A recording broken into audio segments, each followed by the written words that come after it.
Just won't work on the one browser. All right.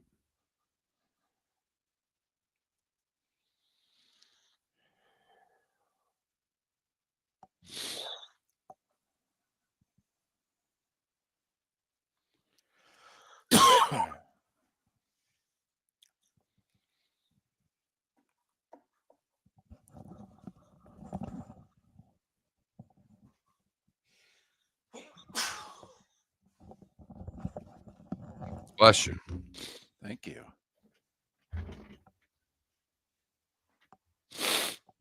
Where'd you see East Carolina? Oh, Easy Carolina. What?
You're listening to Miller and Moulton, coming at you from the Floormeister Studios. Floormeisters, keeping it real. And now, here's Mark Miller and David Moulton. Top of the morning to you on this hump day. Let's get over it together, shall we? Hold on 1 second. How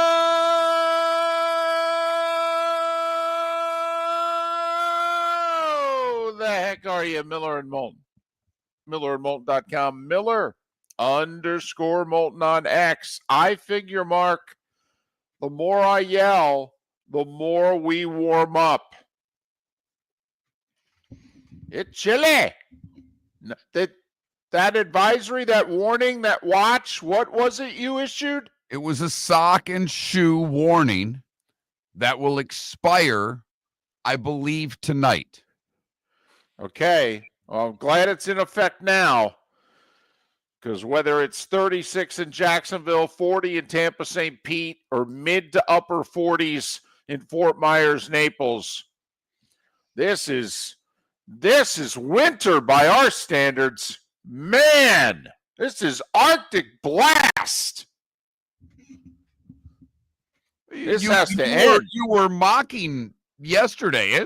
I'm in Green Bay where people understand what cold is. Well, they do. And we don't. You flew to Florida and you turned soft overnight. No, well, I'm just trying to, relate with the peeps. That's all. Oh, boy. Just trying to, be one of. That's all. I mean, folks in Huntsville are still laughing at us. They're like, it's like 10 degrees colder here. You guys really need to toughen up. But it's cold enough. That's it. My wife postponed her walk by like 5 hours yesterday. Did not realize there was a minimum walking temperature, and it was below it. Temperature needed to rise above it before her walk would take place. So apparently the same rules are in effect today. Walk's going to be postponed for a while, put on hold. Huh, okay. Yeah, I wouldn't walk outside. Like, I wouldn't even consider it. This is a treadmill day. Tell your wife there's got to be somewhere she can go walk on a treadmill. That would be my advice. We used to have one of those. It hung clothes. Clothes on it. Now that you're in this high-end building, I would figure that there's some sort of workout room that comes with the complex you live in. There's not. There's 2 pools, though, but no workout room. Nobody's here is interested in being in shape. I did laugh yesterday because I do go walk on the treadmill. And there was a gentleman sitting by the pool yesterday. Okay. No. Sitting by the pool. It was 50-something degrees out. And dude said, you know what? I'm not going to let this weather affect what I do during the day. Right. So I'm going to put my jacket on and I'm going to go sit by the pool. Do you think he was trying to like get some rays for his face? You know, the sun bouncing off the water. No, I think it's just the hour and 30 minutes he spends away from his wife, and he finds it glorious, and he wasn't going to miss that for anything. Joe Flacco at the Applebee's in Cincinnati. Is that what you're saying? Absolutely. Robes in our Twitch chat room said, go figure. Okay, that, yesterday it was 31 in Jacksonville, 34 in Fargo.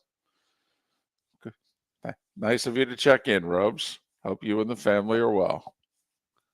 But I'm interested to talk to Bud later this morning because the committee last night basically told you what they think of every conference not named the Big Ten, and particularly the SEC.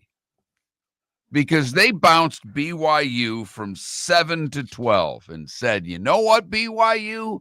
Unless you win the revenge match in the conference championship, you have no chance of getting in. None whatsoever.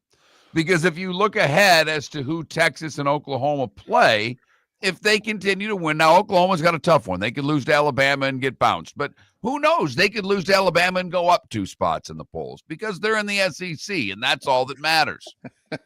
You're catching on. I mean,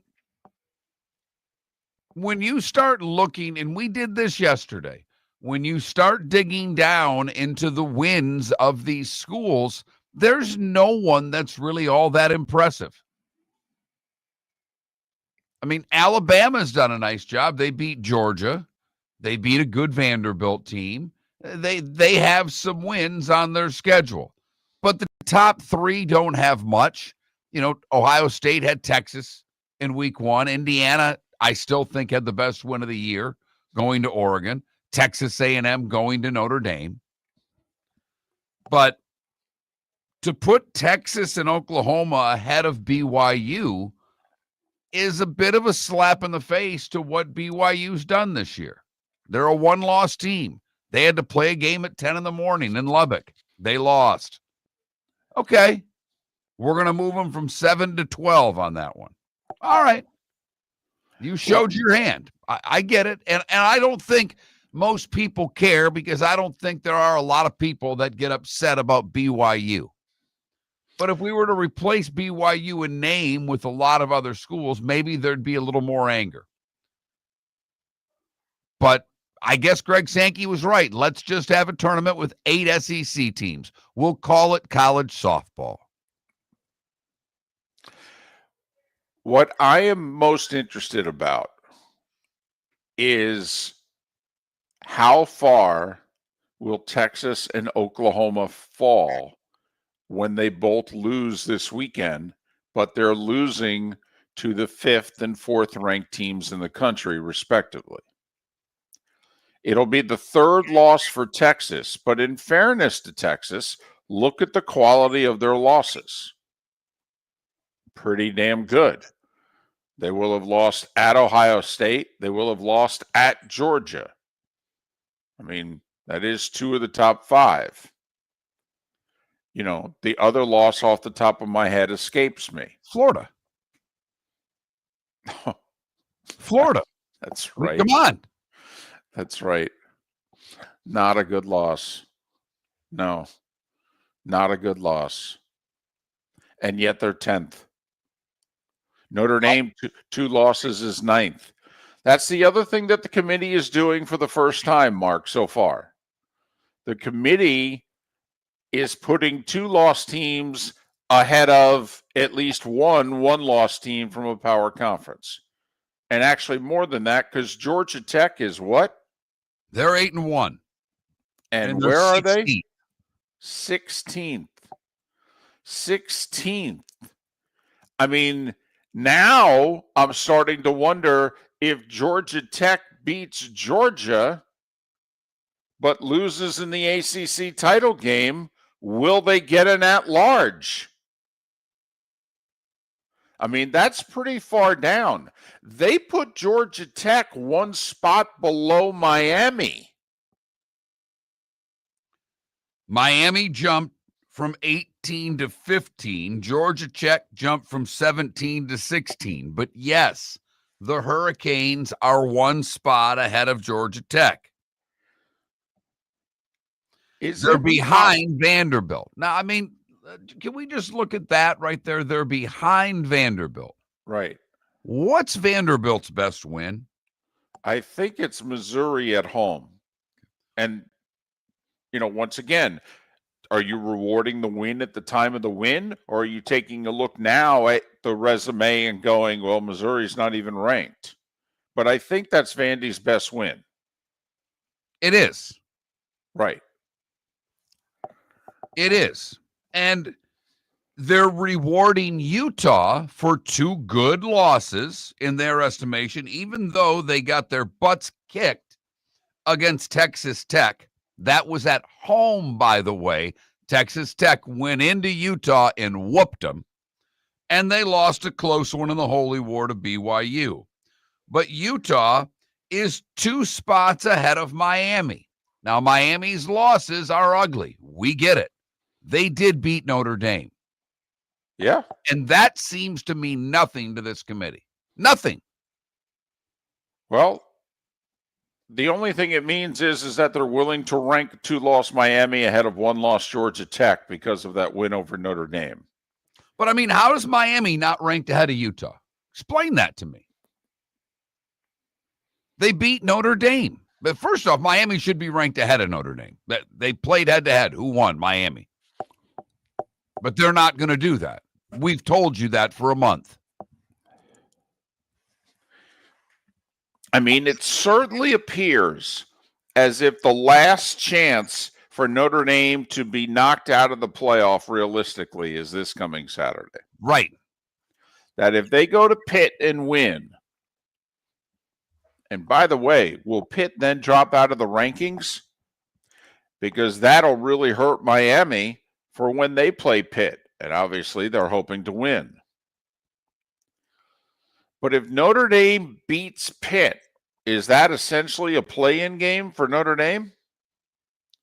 They have Syracuse and Stanford after that. So what David is saying by beating Pitt, they shouldn't have any problem in their final 2 games. Syracuse is playing a third-string quarterback now, and Stanford's a terrible Power 5 team, Power 4 team. By the way, did you see how Syracuse covered against Miami by that half a point? The lacrosse kid came in, let him down the field in the final 2 minutes. The lacrosse player. But I digress. Yeah, this is something. There's a lot of rankings that don't pass the blind resume test. I mean, think about it. They moved Miami up 3. Miami beat Syracuse. What'd they do to move up 3? Notre Dame's now 9th with 2 losses. Texas is 10th with 2 losses. One of them a bad loss. I mean, let me ask you this. Texas loses to Georgia this week, but they beat A&M. Is that a 3-loss team that gets an at-large? How does Texas fall below Miami? Let's just do that argument. Miami wins out. They go 10-2. Texas finds a way to win one of the 2 games they have left against teams ranked in the top 5. They put their 9-3 on the board. Don't you think that the committee will put Texas ahead of Miami?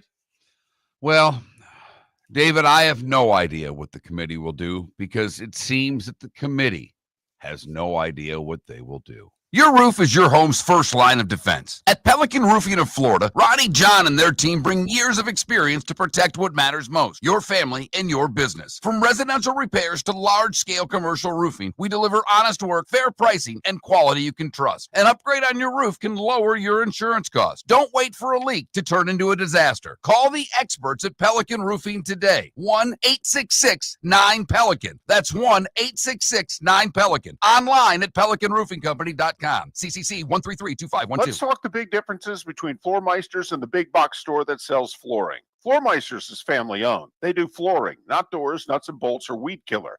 They specialize in it. They know it. Floor Meisters backs their installer, so if there's ever an issue, good chance the boss, TJ, will come out and make it right. Floor Meisters prices beat the box stores every day of the week. When you think flooring, think Floor Meisters in Naples. Floormeisters.com. Real people, real prices, real quality selection. The Floor Meisters, just keeping it real. American Paint Supplies is your one-stop shop for all your coating needs and has been for 30 years. American Paint Supplies is also your #1 Festool dealer in Southwest Florida. If you are a builder, cabinet maker, painter, or power tool enthusiast, Festool craftsmanship can be found at American Paint Supplies. Celebrating 30 years of service, and Festool is celebrating 100 years of excellence. Come to American Paint Supply for a perfect pairing of service and expertise on 6100 Shirley Street, Naples, off of Pine Ridge, or online at AmericanPaintSupplies.net. The 2025 Industry Appreciation Awards in Fort Myers have wrapped up, but the celebration of business excellence continues, hosted by the Lee County Economic Development Office, Horizon Council, and Horizon Foundation. This annual event honors the innovators, job creators, and community builders driving the region forward. Visit industryappreciationawards.com to see this year's winners and learn how local businesses are shaping a stronger, more resilient economy for Lee County, building a better community through business, sports, and tourism. This is Miller and Moulton.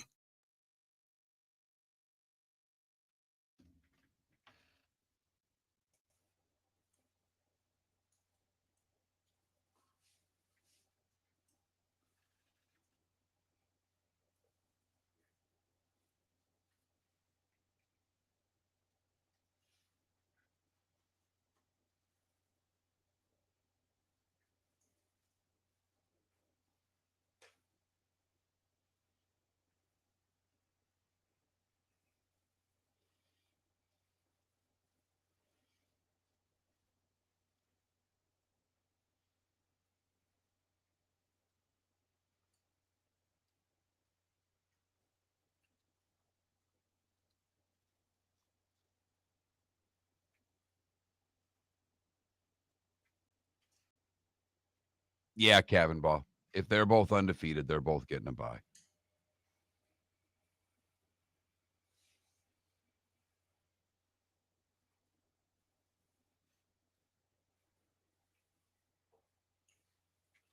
Yeah, but you can't look at last year, Ryan. I mean, I'm sorry. They are doing everything they can do to screw the ACC right now.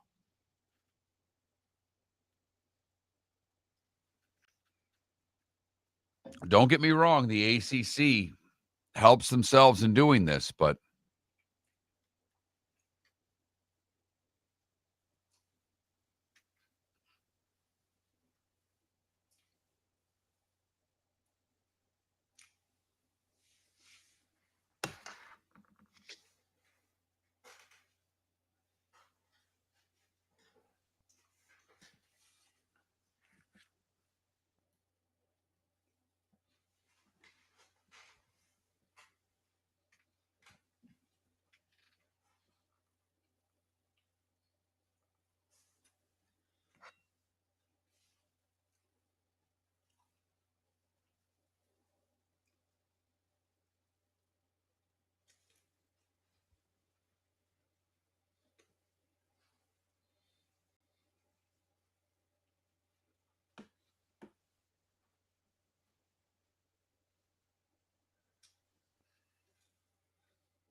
Coffin ball. I don't know how the loser wouldn't get a bye unless they got blown out, I guess. But let's say Texas Tech wins out. Would you put the loser of the Big Ten title game behind Texas Tech?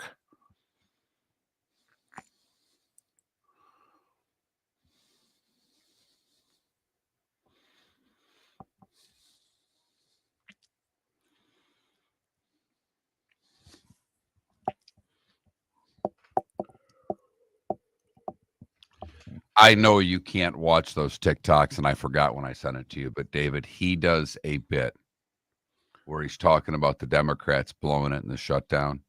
And he said, it kind of reminds me of a football team blowing a fourth quarter lead when leading by 10 points for the third time.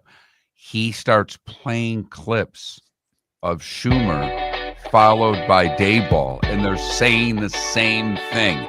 You're listening to Miller and Moulton. And now, here's Mark Miller and David Moulton. 21 minutes past the hour. Miller and Moulton. MillerandMoulton.com. Miller_Moulton on X. We'll have a poll question for you to vote on. Coming up, I promise. Bud Elliott to join us in a couple hours to try to make some sense, if there is any, of what the College Football Playoff Committee disclosed last night. I don't even know if we should get worked up about it anymore. I'm not worked up about it. I'm really not. It is what it is. And I guess, right now, the way it looks, Oklahoma and BYU would both be out because you have to put the ACC champ in at 11 and the group of 5 at 12. Well, right now, the math would be 5 SEC, 3 Big Ten, 1 Big 12, 1 ACC, Notre Dame, group of 5. And good news for the Bulls of South Florida, the committee has clearly said, you're the leader in the clubhouse, you take care of business, you're getting a bid in the playoff. And I got to be honest, I think South Florida can give someone a game in the playoff. I do. We'll see. I hope you're right. It would be great. But there are a couple of other things that I've seen some playoff predictions, and right now it doesn't work out that way. And I don't see how Texas Tech, if they went out, would slip anywhere from where they are. But just work with me for a second. Okay. There could be the potential of a Texas Tech versus Texas first-round matchup in Lubbock. Wouldn't it be something if the winner of that game got A&M? I'm just saying.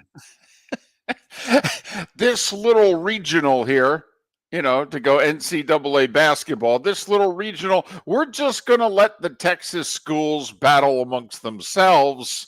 One of them will emerge in the Final Four. But I don't know how interesting that would be to the rest of the college football world, but wouldn't we all be kind of pulling for Texas Tech? Unless you're an SEC guy that's just going to start beating that banner and chanting those 3 letters come December through whenever the SEC's done playing. I do think it's important, though, if we're going to talk about it for a little while longer, that right now the math adds up to 5 SEC, 3 Big Ten, and everybody else gets 1. But Mark, the teams that are 10 and 11 are expected to lose. First off, Texas would be the last at large, I believe, from the SEC right now. Correct. Okay. They're going to lose Saturday in Athens. That will give them a third loss. We have never had a team participate in the college football playoff at the Division 1A level with that many losses before. However, Texas could then beat A&M at home after Thanksgiving. And that's why it's important to note, would a 9-3 Texas get an at-large over a second Big 12, a second ACC? This is a fifth SEC team, mind you. You know, my guess is Oklahoma with a loss, even though it's to Alabama.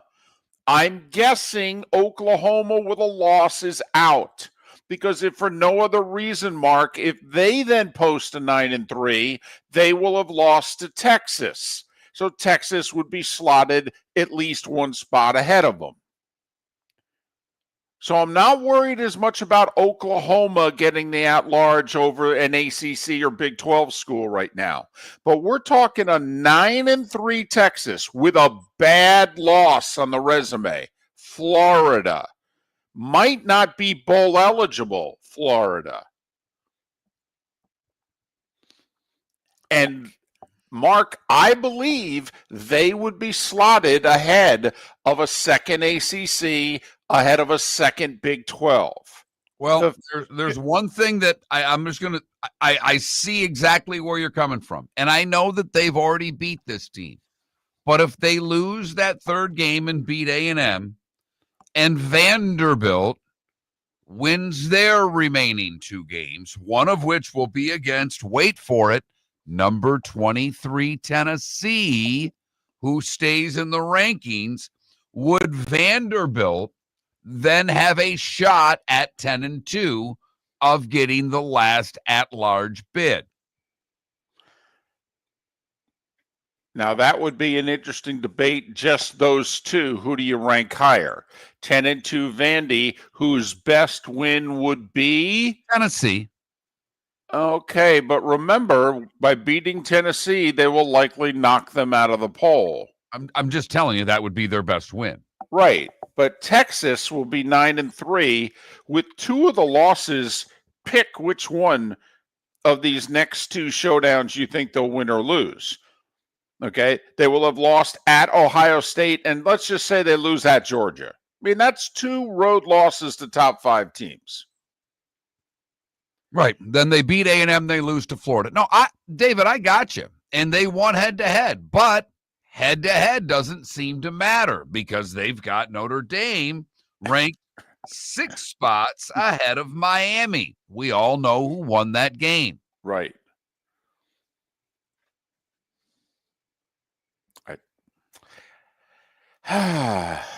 Because if you're playing the loss game, who are Vanderbilt's losses to? Alabama, and a close game against Texas. Remember, they rallied to make that a game. Yeah, Texas had them down big, 3 scores in the fourth. Yeah. But the other side of this is, and no one really cares, but the Athletic is such a mess right now that James Madison could steal that last bid. So you think it's possible that when the American gets done that they kind of eliminate themselves? It's possible. That's all I'm saying. Because, North Texas, and they've got 1 loss, but, Tulane's got 2 losses. Navy's got 2 losses. South Florida's got 2 losses. East Carolina has 3 losses. But all of those teams have 1 conference loss. Right. And are still viable to get to the conference championship game. Somehow, some way, the Pirates make it to the final game and win it. James Madison's going before East Carolina.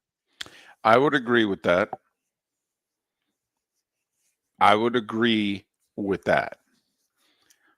South Florida at Navy this Saturday. I mean, don't laugh. Navy held their banged-up starting quarterback out of the Notre Dame game. Why? Because the more important game was the following Saturday when they hosted South Florida. because the winner has a very, very good chance of being in the conference title game. Still a path for the Big Ten to get USC or Michigan in. They've got to win out, but the path is still there for the Trojans and Wolverines to sneak their way into the playoff. I would say the path is easier for Michigan. Yeah, they got to win one game. Right, which lately they've been good at. USC plays Iowa this week. That's a tough game. They have to go to Oregon, right? Correct. And don't laugh, UCLA twice in the last 20 years has inflicted real harm on USC in terms of making a playoff. The starting five coming up here on Miller and Moulton. Let's talk the big differences between Floor Meisters and the big box store that sells flooring. Floor Meisters is family owned. They do flooring, not doors, nuts and bolts, or weed killer. They specialize in it. They know it. Floor Meisters backs their installer. So if there's ever an issue, good chance the boss, TJ, will come out and make it right. Floor Meisters prices beat the box stores every day of the week. When you think flooring, think Floor Meisters in Naples. FloorMeisters.com. Real people, real prices, real quality selection. The Floor Meisters, just keeping it real. American Paint Supplies is your one-stop shop for all your coating needs and has been for 30 years. American Paint Supplies is also your #1 Festool dealer in Southwest Florida. If you are a builder, cabinet maker, painter, or power tool enthusiast, Festool craftsmanship can be found at American Paint Supplies. Celebrating 30 years of service, and Festool is celebrating 100 years of excellence. Come to American Paint Supply for a perfect pairing of service and expertise on 6100 Shirley Street, Naples, off of Pine Ridge, or online at AmericanPaintSupplies.net. This year during Thanksgiving week, Fort Myers takes the national stage, hosting not one but two elite women's college basketball tournaments, the Fort Myers Tip-Off and Coconut Hoops, both featuring Power 4 teams and nationally ranked programs. Few places in the country can showcase this level of talent. We're proud that Fort Myers is one of them. Don't miss your chance. For tickets, go to visitfortmyers.com/basketball. Lee County, building a better community through business, sports, and tourism. Mark Miller for Sleep Treatment Direct. They are helping me with sleep apnea. And by helping me, I mean curing me. No more CPAP machine. No more snoring. No more tossing. No more waking up exhausted. Their expert team got me the right treatment, fast and hassle-free. If you want to feel energized and get rid of your snoring, call Sleep Treatment Direct today. 444-1741. That's 239-444-1741. Sleep Treatment Direct. Sleep safe and This sound. is Miller and Moulton.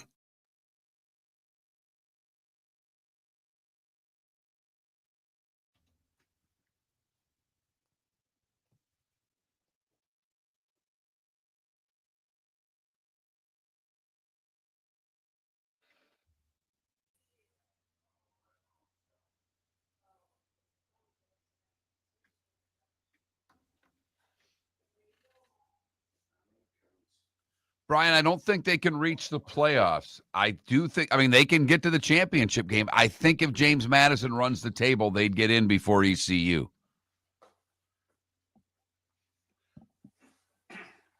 If ECU would have beat North Carolina State, then they would have had a shot at 10-2. But that's the one I think they'd need back. Or the conference game they lost to, Tulane there.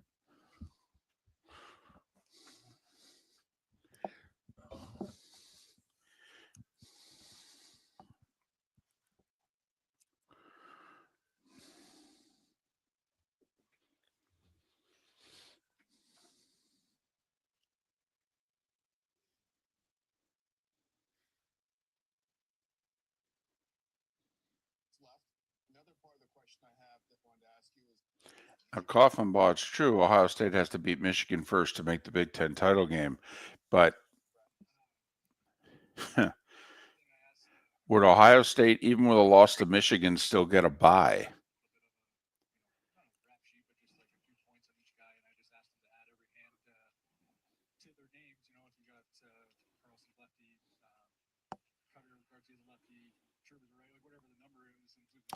And Brian Russo, are you asking for Coach of the Year in the conference or nationally? because I don't think he'd be a candidate nationally.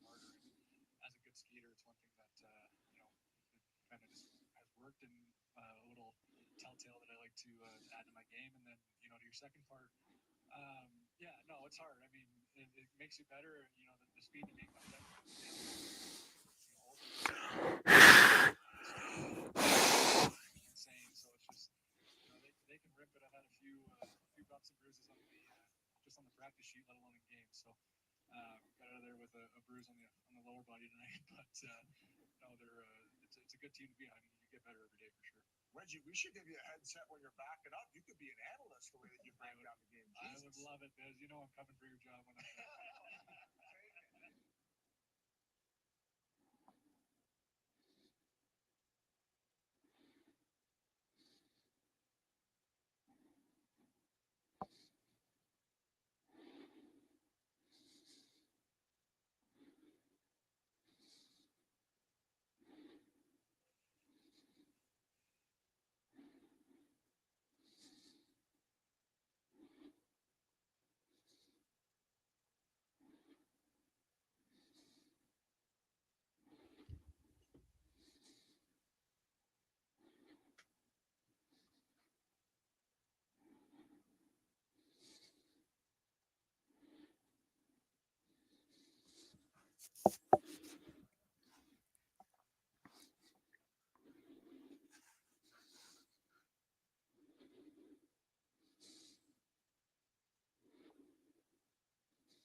All right, David, quick quiz for you. I'll tell you what's wrong with hockey right now when you answer this question. Okay. How many teams currently in the league are below 500? Let's see. 32 teams, correct? That's correct. 6. That is incorrect. 5. Calgary, Vancouver, Nashville, St. Louis, and Buffalo. That's it.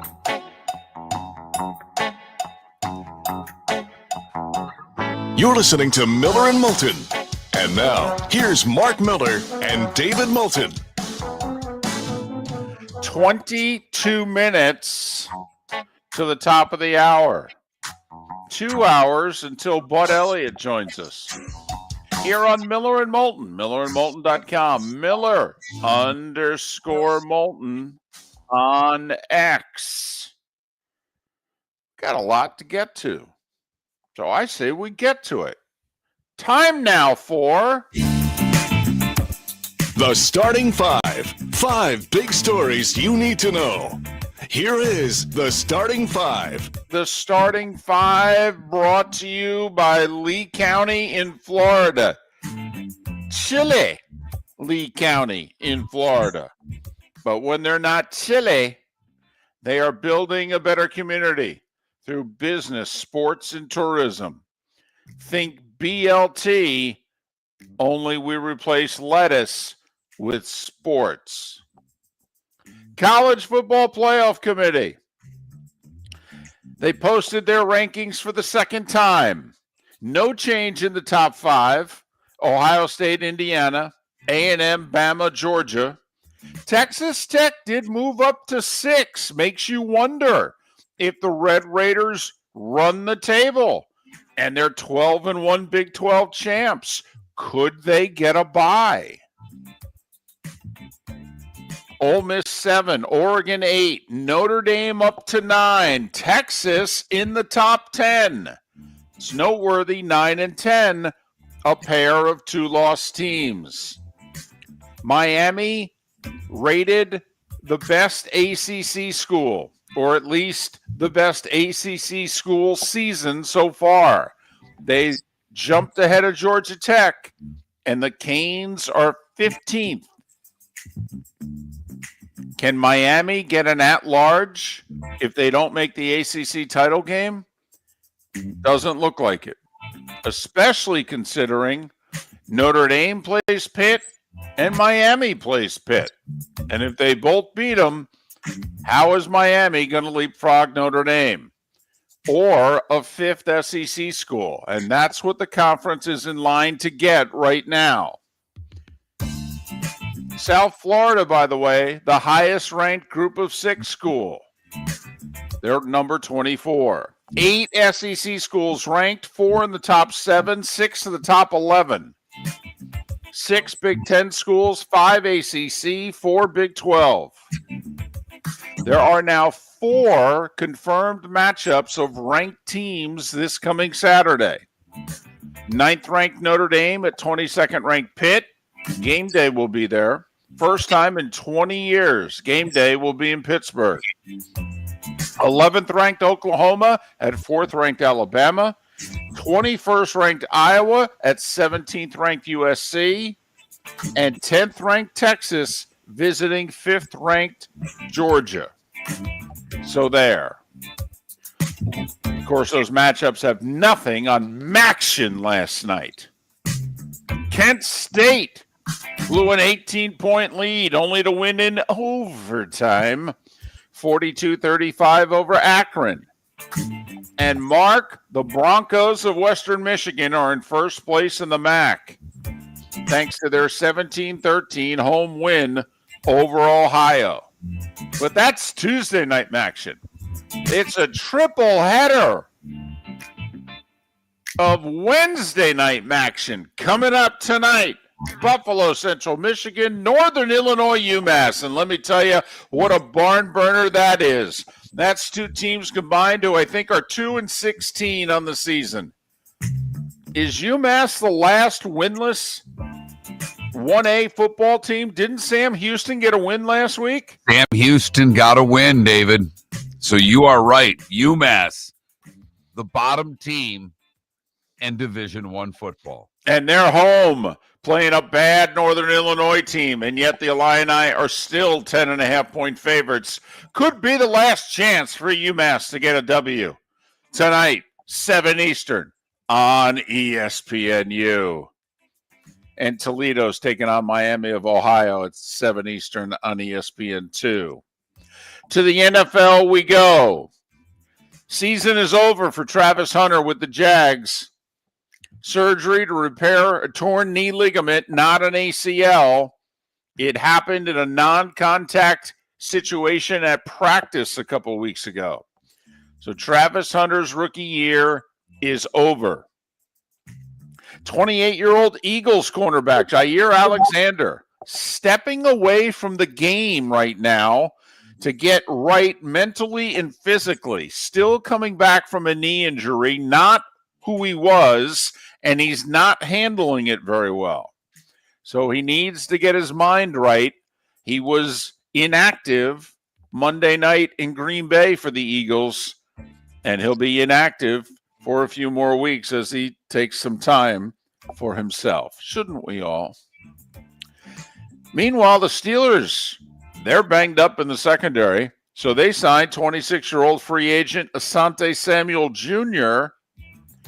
Why hasn't he been signed by anybody? Been a pretty good player in his young career. Yeah, he had spinal fusion surgery 7 months ago. That'll scare a few teams off, but not the Steelers. They need the help. NBA. First, did you catch the new change to the All-Star game, Mark? They are still trying, just like the NFL. They're still trying to keep this a made-for-TV event that people give a damn about. That's so cute. You know, can I have 30 seconds on this? Sure. Because the new format has 3 teams. Right. 1 world team. Yep. 2 from the U.S. Correct. David, if we were simply to just put 1 team together, starting 5, how many U.S. players would be on it? Not many. Then what the hell do they need 2 teams for? Give me a world versus a USA, their best versus our best, and I'm not joking. I might be interested. For 1 year to see how they play, I might give it a shot. But this whole we've got to have 2 USA teams and we gimmick it up is flat out stupid. I'm done. I appreciate your contribution to the starting 5, brought to you by Lee County, building a better community through business, sports, and tourism. The game's on NBC this year. Remember, Turner had the All-Star game for like 20 years. Turner doesn't have the NBA anymore. So the All-Star game will be on NBC. It will be airing during the Winter Olympics. The lead into the NBA All-Star game is going to be a U.S. hockey game. So it's going to be late in the afternoon. My understanding is the hockey game is going to be like 2 o'clock, and the NBA All-Star game is going to be around 5 Eastern. Just saying. So I think it's good for both, by the way. Good for hockey and good for basketball. It'd be better for both if it was USA versus the world. Well, hell, they could play We Are the World leading up to it for all I care. All right. There were 6 games in the NBA last night. If the Knicks could just play at home, they might win something. Might. They don't lose at MSG, baby. They're 7-0 this year. Of course, they've played 7 home games and 3 road games. They're 7-0 and 0-3. But they were at home last night, and they beat the Grizzlies 136-120. NBC got another good game, at least east of the Mississippi. Sixers with the game-winning putback with less than 9 seconds to go to beat Boston 102-100. Steph Curry got called for the first flagrant foul of his career last night.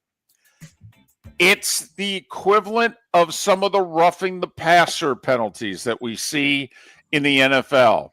I didn't even think it was a foul, never mind a flagrant foul. Man, is this league gone soft. I think we should put the two side by side and say what's softer and pick the worst roughing the passer you've seen and then go find the Steph Curry flagrant foul. He's laughing on the bench looking at the replay going, what? And remember, those things get reviewed and they still upheld it. Anyway, OKC's 11-1. They beat the Warriors last night 126-102. Utah scored 152 points in regulation last night. 152, yeah. Most points scored in a game this year. They beat Indiana 152-128. I think the over was the play in that game. Toronto beat Brooklyn 119-109. The Nets are 1-10. Right now, the Pacers and the Nets going at it hard. Wizards saying, don't forget about us for the number 1 pick of the draft. And the Nuggets have won 5 in a row. You're not going to believe it, but Jokic was really good last night. Like 35 and 15. I know, it's shocking. Denver 122-108 over Sacramento.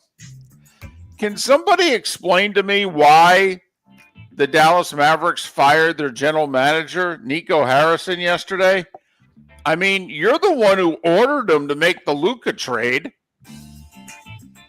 Kyrie's out with a knee injury. Now, you're not going to believe this. Anthony Davis isn't available to play every day. And so you guys are below 500 and you're firing the GM? You're the one who told them what to do. But they did it 9 months after making the Luka trade.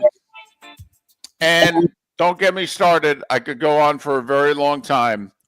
But Michael Ray Richardson, who was a star and then snorted his way out of the NBA on a couple of occasions and then came back and was a star again. He died yesterday at the age of 70. How good was Michael Ray Richardson? Magic Johnson said he was every bit as good as I was. Now, Magic's been known to say a few things that you roll your eyes at.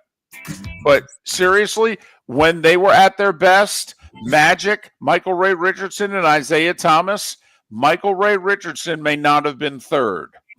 That's all I'm saying. NHL, there were 9 games last night.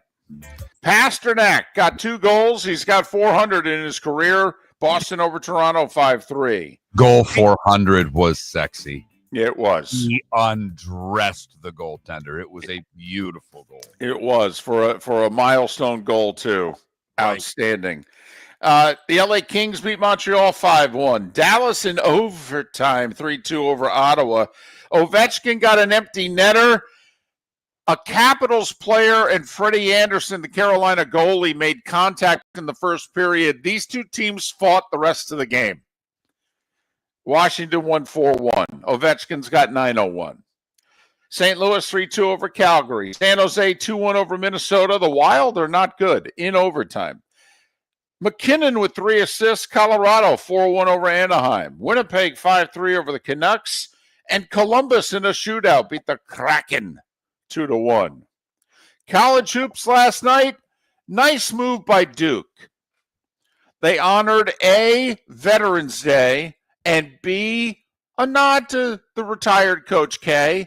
They went and scheduled Army at West Point last night on Veterans Day.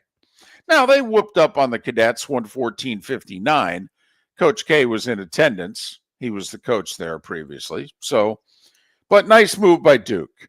A good one between the Gators and Knowles. Florida held off Florida State 78-76.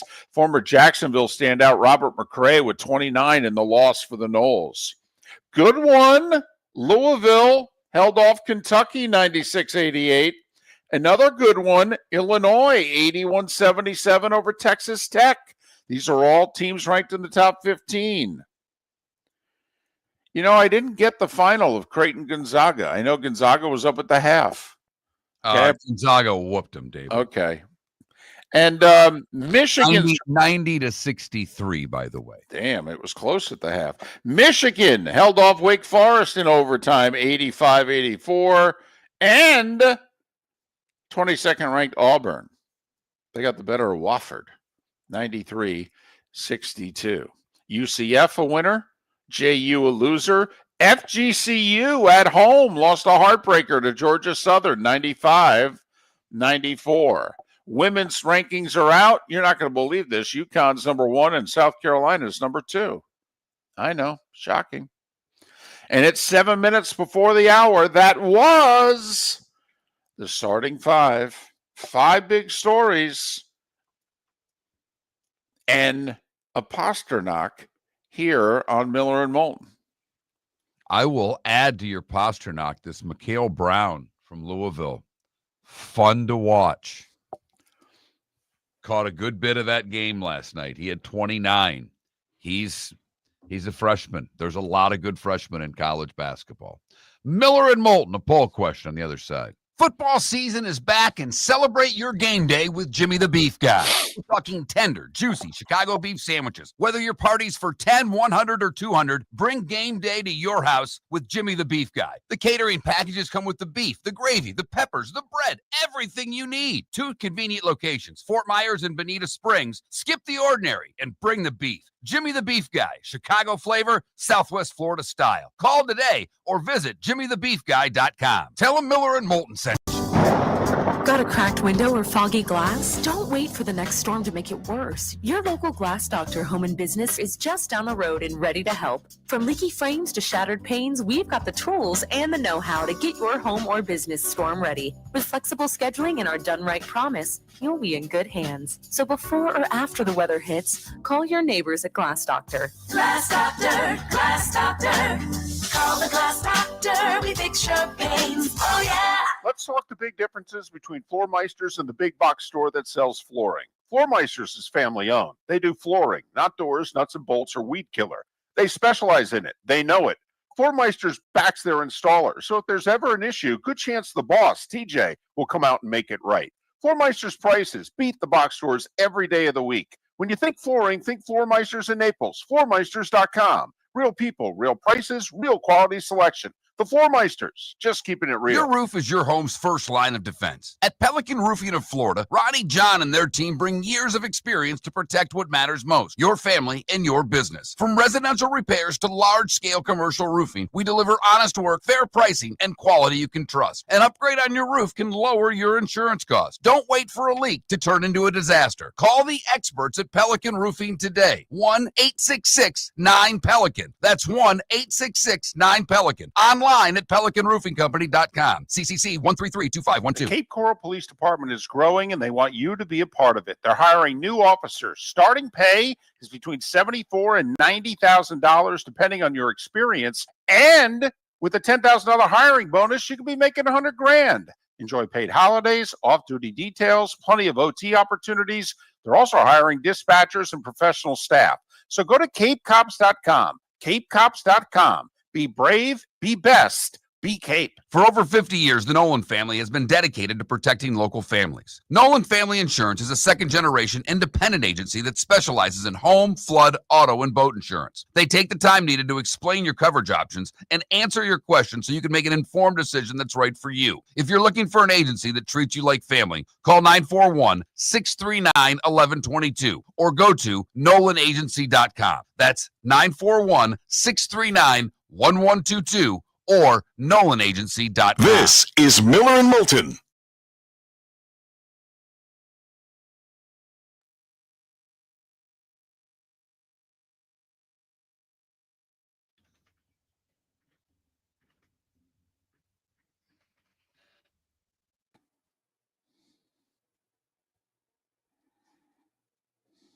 So is the flagrant because he stepped on him a second time when he wasn't looking at him? Like he stepped on his foot. That's where the foul is. Okay. That's what they're calling. Like he stepped on his front foot, but then when going over him, he stepped on his other ankle. He didn't look like he tried to, just like he was trying to move forward. Like it's horrible. Every part of it's horrible. I honestly don't think he committed a foul. Never mind a flagrant.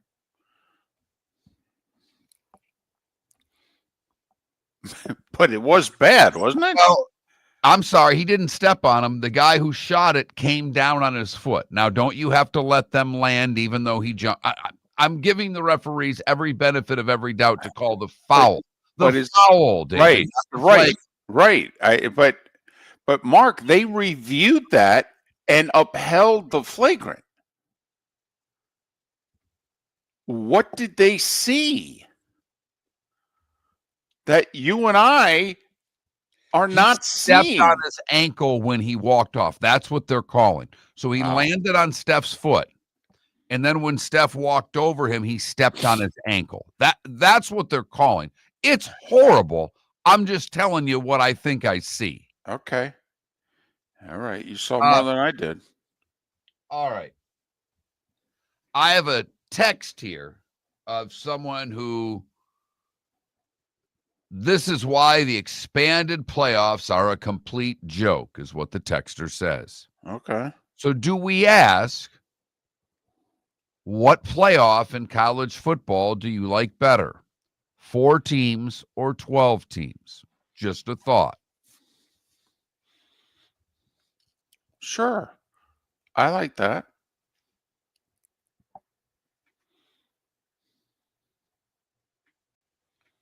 It's National French Dip Day. I love a French dip. Had one last week. If you were to put your beef sandwiches, your hot roast beef, your French dip, your Philly cheesesteak, your Chicago beef. How about a pastrami, or does that not count? I mean, it's corned beef. It's pastrami. I mean, it's pastrami. Okay. It's not Yeah, roast okay. beef. I'm trying to stick in the roast beef category. That's fine. We could go with that big 3. I like that. Or do you just go old-fashioned roast beef sandwich, or do you think that that's covered? I don't know. I mean, I mean, the only plain old roast beef sandwich I know of is at Arby's. We have the meats. My daughter apparently now is so upset that she's not had her phone in a while. She is pulling what an old goalie when I was in Raleigh did on the way to school with my wife. My wife takes 41. See, I take 75 when I pick her up and get her. My wife takes 41. She will do the ad of every, like, jingle of every place they pass that she knows. The entire ride.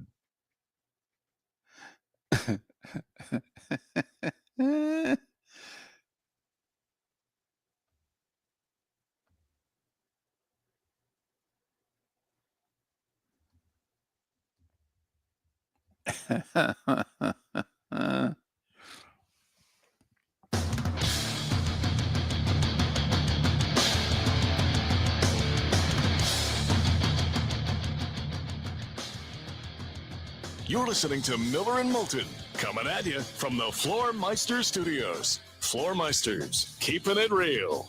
And now, here's Mark Miller and David Moulton. Hour 2 of Miller and Moulton on this hump day. Let's get over it together, shall we? Miller and Moulton, millerandmoulton.com, Miller_Moulton on X. We have quite a few areas and roads that we can go down for poll questions today. First off, we could do a sports one. We can. We could do it, probably something having to do with college football, and this is glorious committee that we have. And, we can come up with something. But did you say today is is it like roast beef day? No, it's National French Dip Day. I love a French dip. I love a French dip so much that I had a buddy when I worked at the Blades, and we'd go out to lunch. He'd make fun of me because if there was a French dip on the menu anywhere, if it was a special, I would be so excited. And he'd see it. You're going to get a French dip today? I mean, to the point where he made fun of me for me ordering French dip sandwiches with that much regularity. It's a glorious sandwich. It's really good. It's really good. It hits the spot every time. It does. I love me some au jus, David. I love me some au jus. I'm just saying. Not going to disagree with you. It works. So I already have a college football poll question up. We'll get to that in a minute. But it's National French Dip Day. And I might be missing one. But in your hot roast beef sandwich category, I think there's a big 3. And maybe French dips last in your book. You got the Chicago Italian beef sandwich. Okay. Which is amazing. I mean, you hear Jimmy the Beef Guy advertise. I can take down one of those in 8 seconds. By the way, my wife said to me the other day, "Is it really Jimmy the Beef Guy?" I go, "Yeah." Yeah, and isn't it? You know who owns the place? Jimmy. You know why? He's the beef guy. Yeah, so therefore it's Jimmy the Beef Guy. Then you've got your Philly cheesesteak. If we say anything bad about Philly, we get attacked on this show. And all we do is say good things about them, but we tell them every time that the tush push is going to be gone after the season.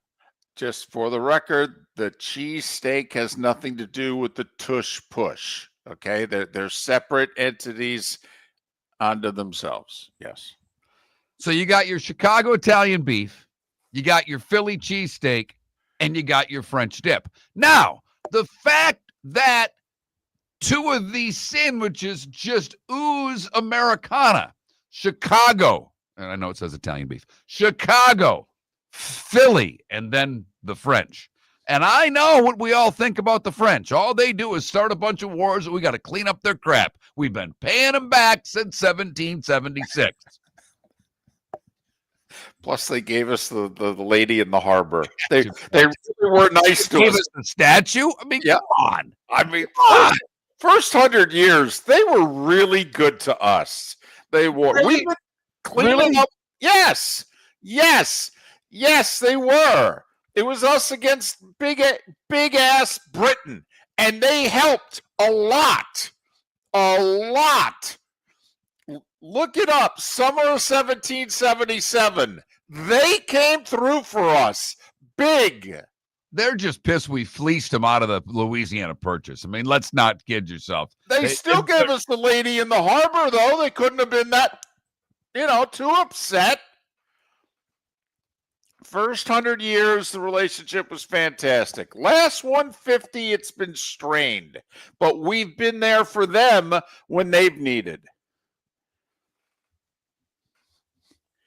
I just remember growing up, we couldn't have an American win in Paris. I mean, all those years, all those great American tennis players, none of them could win the French Open until Michael Chang came along. It was like, oh, thank goodness, an American could win in Paris. That's what I remember, Mark. Greg LeMond and Michael Chang, two Americans winning in Paris. It was like, okay, good.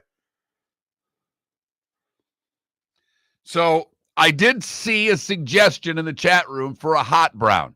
David, I'm going to ask you one question. Do you have any idea, A, what a hot brown is, and 2, what city it's tied to? No and no. That's why it's not making the poll. It's a Louisville thing. If you're having a derby party, a lot of people would suggest you do a hot brown. But I don't think, no offense, I don't think it makes the list. Okay. Fair enough. So I've got the French dip, the Philly cheesesteak, and the Chicago Italian beef in your favorite hot roast beef sandwich category. All right. I like it. It's solid. This is as tough of a question to vote on as there is. Come on. Seriously? Might be for you. Yeah, I mean, yesterday, best chance of representing the NFC in the Super Bowl? The Rams end up winning 43% to 33% over Philadelphia. Seattle and Detroit tied with 11%. That's easy. Yeah, you pick one. But I mean, now we're talking French dip, Chicago Italian beef, Philly cheesesteak. 3 phenomenal sandwiches. I must admit, I do care more passionately about this bowl question than I do who's going to represent the NFC. I will grant you that. And then on the text line, Pelican Roofing of Florida text line, by the way, Pelican Roofing of Florida, 1-866-9-PELICAN, 1-866-9-PELICAN, commercial, residential. Give them a call. Great guys, do a wonderful job. They've helped me out. They will help you out. But I got this text on the text line that said, this is why, when we were talking about the college football playoff, this is why the expanded playoffs are a complete joke. A complete joke? There are flaws. There are no doubt that there are flaws. And we'll have Bud Elliott on later in the show to talk about those flaws. But a complete joke? And I said, explain. He said, just look who's getting ranked where. It's nothing more than a popularity contest. Has nothing to do with how you will play football. Just screwing teams to a different number. That's all. So I ask, what do you prefer? 4 or 12? Because if it were 4 right now, what discussion would there be? I think the only discussion would be, could Texas Tech, if they win out, would they knock off the loser of the Big Ten or SEC title game? Right. That would be it. Instead, we've got a bunch of teams still fighting for spots. We've got an Oklahoma-Alabama game that if Oklahoma loses, they're out. If Texas loses to Georgia, are they still out? I don't think they are.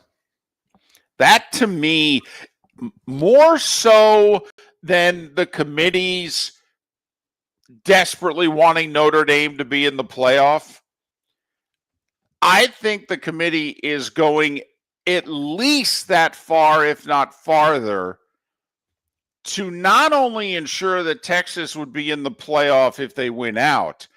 I think, Mark, they're going so far as to make it so that Texas at 9-3 will be in the playoff. I really believe that, because think about what one of the next two wins would have to be: at Georgia or A&M, who is likely to be 11-0 when they play Texas. I mean, just play along with me. Texas loses at Georgia. It's a competitive game. 10 points or less. 31-21 Georgia. How far does Texas fall? They've just lost to the 5th-ranked team in their poll on their home field. What did they drop? 3 spots? I mean, by the way, don't be surprised if when this happens, Texas is still ranked ahead of every school in the ACC. The question to me, would Texas at 3 losses be ranked ahead of, they'd be ranked ahead of Oklahoma with 3 losses. I get that. They beat Vandy. Would they be ranked ahead of Vandy with 2 losses? Would BYU then pass Texas? Because BYU doesn't have a good win, or at least, maybe a good win, but not a great win. There's no great wins in BYU's resume. None. Okay. And so you tell me, with this committee, how far do you think Texas falls if they have a quality loss to Georgia? 2 of their 3 losses would be to teams in the top 5 on the road. And then here's the question. Would Texas fall behind Miami? I don't think so. That's 5 spots. 5 spots for losing a competitive loss at Georgia. Look at what they've done to Notre Dame. Notre Dame with a 3-point loss and a 1-point loss to A&M and Miami. But it's also, I will say, I can't believe, in Notre Dame's defense, those words should never come out of my mouth. And here they come. They do look at when you lost. They've always looked at when you lost. Okay. But you know what I'm setting up here. I know exactly. And Mark, let's just say they drop Texas 1 spot behind Miami. Miami's 13 and Texas is 14. Miami's going to go to Pitt and win. Let's just say. Texas is going to beat A&M. No, I think the question then becomes, if BYU runs the table and loses the Big 12 championship to Texas Tech by losing to them for a second time, would an 11-1 BYU or 11-2 BYU get the nod over a 9-3 Texas? That, I think, is your question. And the same thing, by the way, with, I would like to think Georgia Tech would finish ahead of Texas if Texas loses to Georgia and Georgia Tech beats Georgia. But it's the same thing. You're wondering, can BYU run the table, lose in the conference title game? What if Georgia Tech runs the table? And then loses to, you got to figure, if they run the table, they're going to be favored in the ACC title game. Correct. And that's why these rankings are important, even if they're idiotic. American Paint Supplies, celebrating 30 years in Naples, is proud to be the exclusive Farrow & Ball dealer in Southwest Florida. The best thing to come from the UK since the Beatles, Farrow & Ball has the colors and paints at American Paint Supplies. See why all the designers and painters choose Farrow & Ball. For 30 years, American Paint Supplies provides the perfect pairing of service and expertise on 6100 Shirley Street in Naples off of Pine Ridge, or online at AmericanPaintSupplies.net. American Paint Supplies is your one-stop shop for all your coating needs. Let's talk the big differences between Floor Meisters and the big box store that sells flooring. Floor Meisters is family owned. They do flooring, not doors, nuts and bolts, or weed killer. They specialize in it. They know it. Floor Meisters backs their installer, so if there's ever an issue, good chance the boss, TJ, will come out and make it right.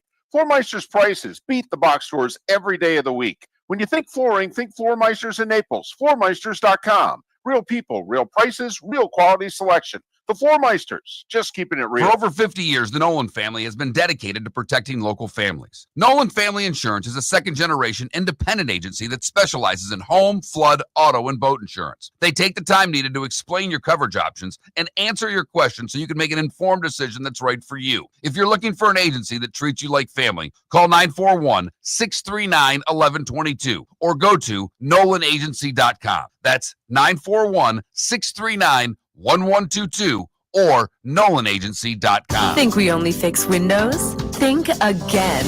Your local Glass Doctor Home and Business does so much more to upgrade your home. We custom build stunning shower and bath enclosures, install sleek glass doors and windows, and can bring fresh life to foggy or cracked panes. Need a glass tabletop or a statement mirror? Yep, we do that too. If it's glass and it's in your home, we're the team to call. Call the Glass Doctor, we fix your pains. Oh yeah. This is Miller and Moulton.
where did you have a hot brown?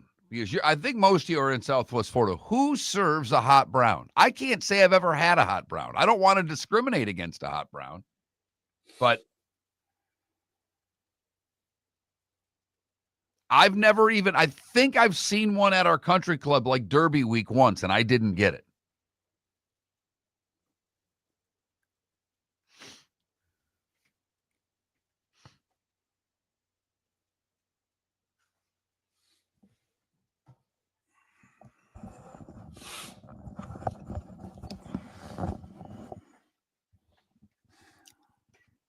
Just let me go here at this segment. Okay. Can I ask you, Mark and JDR? So, what is a hot brown? It's a roast beef sandwich. I believe it has it's almost like an open face roast beef type sandwich. Okay. Let me get your specific answer. All right. And this is important.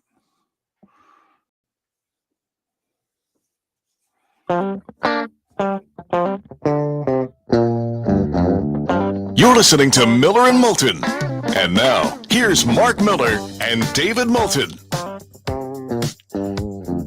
21 minutes past the hour. Thanks for waking up with us. It's a little chilly out there, isn't it? Yeah. Apparently, this is it. Winter. This is the last day of winter. Except in Huntsville.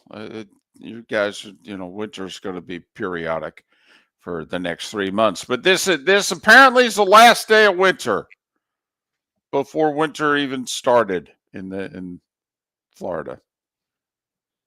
All right, David, I'm confused. I don't know if I've ever had this much trouble answering a poll question in the entire history of the show that we've done together, which is nearly 20 years. You've done it to yourself. I know. David, I literally had started writing down the pros and cons to the French dip, the Philly cheesesteak, What? and the Italian beef. You've split the page in half In for thirds. each sandwich? I have. So let me just give you a little bit on each sandwich because I don't know what to pick here. I have no idea. The French dip, which I did not know, the origin is Los Angeles in the early 1900s. Medium rare roast beef. Some cheese, Swiss, provolone, or none. Maybe some caramelized onions and some horseradish. But the star is the au jus. Your Chicago Italian beef. Originated in the 30s. In Chicago, of course. With your Italian roll. The beef seasoned in the gravy. You get your jardiniere or your sweet peppers. I prefer the jardiniere. And then that whole damn thing, that whole sandwich is dipped in the juice. It's messy as a son of a gun, but my goodness, is it delicious. And then your Philly cheesesteak, also invented in the 30s, of course, in Philadelphia, on a soft hoagie roll. Now, this is where, some people will do it with ribeye, a little more expensive, or top round, but then you cook it on the flat top. This is where the negative comes in. The only negative I've found, and I don't order it this way, are those that get their Philly cheesesteak with Cheese Whiz. I would rather put, provolone on there than whiz. Then you get your onions and your peppers. I don't know how you can choose between these sandwiches. I don't. Now, I am going to give negative points to the Philly cheesesteak because of the Cheese Whiz. That's the only of the three sandwiches. The only negative that I can put out there is one of them uses processed canned cheese. But that's if you use it. Like, I refuse to have a Philly with the cheese whiz. Sorry. I need real cheese. I'm with you. I'm with you 100%. And that's a stretch for you, David, because one would think of all the people on this planet that would enjoy processed cheese out of a can, you would be at the top of my list. And with a cracker, it may be fine. Okay, but not with a roll and with roast beef and with peppers and onions. No, not okay. Sorry. So I'm stuck here because I could literally, this could be my lunch, one of these three sandwiches for the rest of time, and I would never get bored. Ever. Well, I have to admit, do you know how many people you've made hungry in the last 4 minutes? Going into detail with what is involved in these three sandwiches. I mean, I want to run out and get one right now. And one of each, by the way. And the toughest one, I mean, it's on a lot of menus. I will say there are places that can screw up a French dip, as I'm sure there are places that can screw up a Philly cheesesteak or a Chicago Italian beef. But we happen to have an Italian beef sponsor on this show. That's the only place I would even think about going for one of those. And I know for the cheesesteak, there's a place, close to me. They're not close, but there's a place in Naples, outstanding. There's another place in Fort Myers that people like. I don't think it's as good. I've seen people screw that sandwich up. But the French dip is probably screwed up more than any other sandwich. Why? Lack of meat. I mean, at the end of the day, how do you screw up a sandwich with beef? You don't put enough beef on it. Right. There are quite a few places that the bread, it overwhelms the beef. That's not a French dip. That's bread with gravy. So right now, my French dip is getting whooped on National French Dip Day on the poll question. Early voting, I haven't even voted yet. I am at a complete. I've never been this way in a poll. I've never walked into a voting booth and had this much trouble trying to pick out which person that I don't know that I'm going to vote on for the mosquito control board. Right. You have selected judges with more clarity than you have best beef sandwich right now. Why? Because you didn't know any of the judges and you are familiar with all three of these sandwiches. Right. Now, when it comes to the judges, 99 times out of 100, I say you've done it long enough. You're out. You just vote against the I incumbent. vote against all of them. By general rule. How about you go get a job now instead of we pay you for one? That's just my thought. Did you ever think that person worked their whole life to get their current job? And that this is the top of the ladder, by the way, in what they do?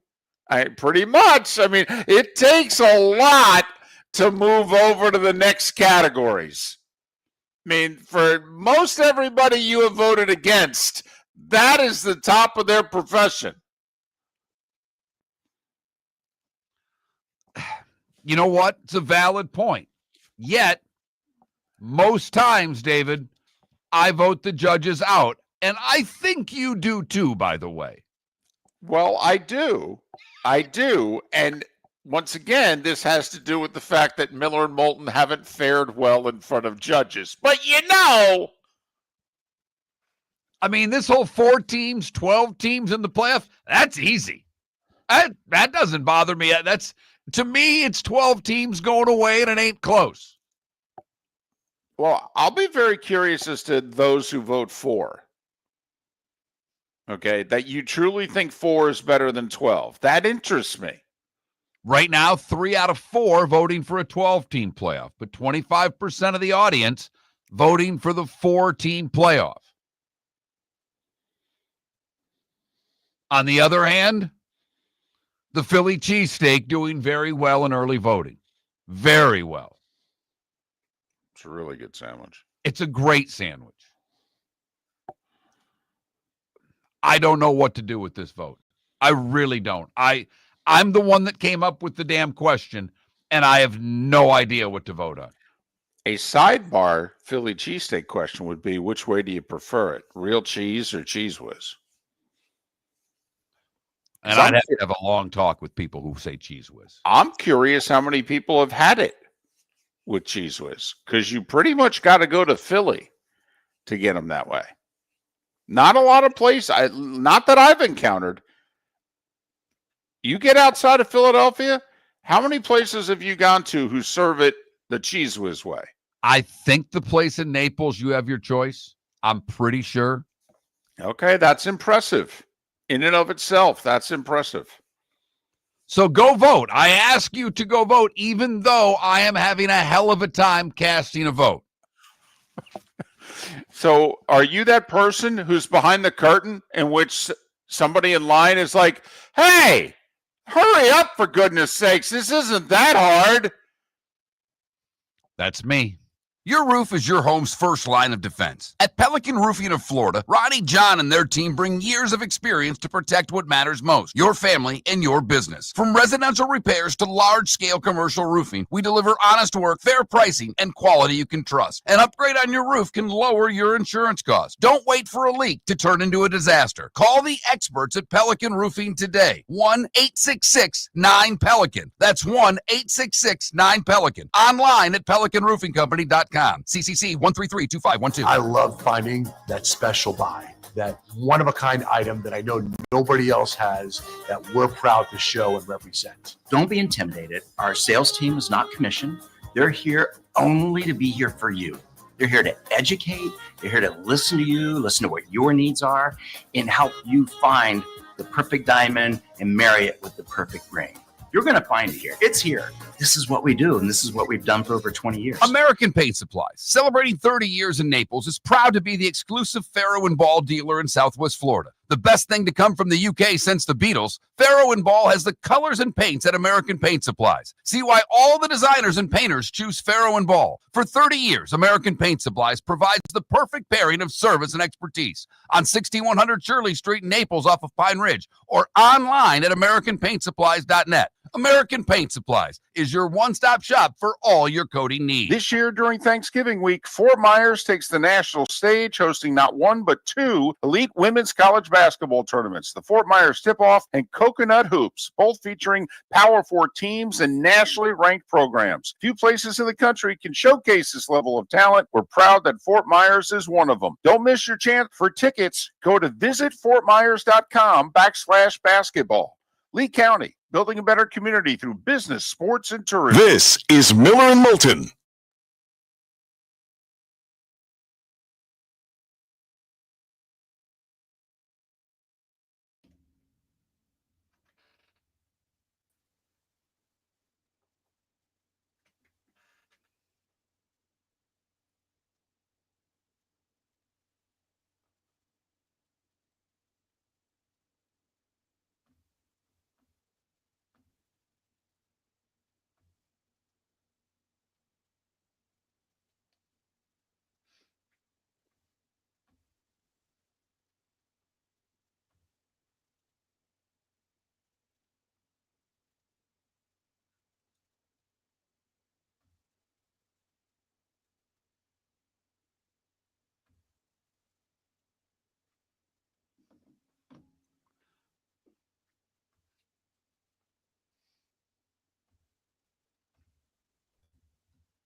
Well, and JDR, I've done both. I've hit both places. I mean, you kind of have to if you live within 2 hours. But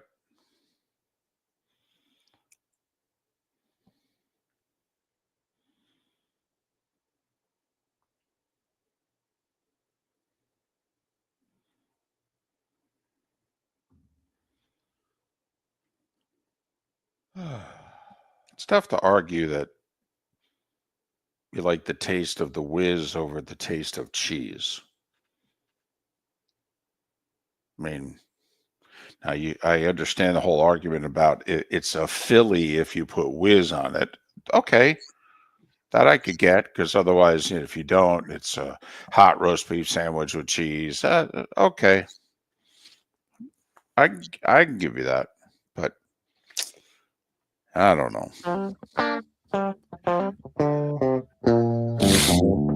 You're listening to Miller and Moulton. And now, here's Mark Miller and David Moulton.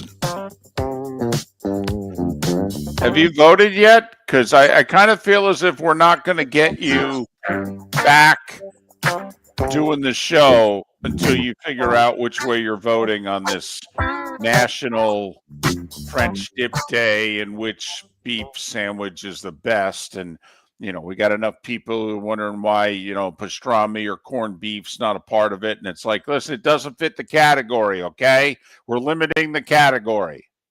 Yeah, and I screwed up because I've never had a hot brown. A hot brown has turkey, so who the hell even nominated that?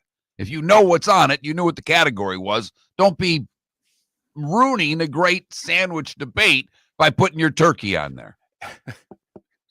So I mean, have you voted yet or no? No. Because I feel as if you're going to be useless to me until you vote. This person, Pelican Roofing of Florida text line.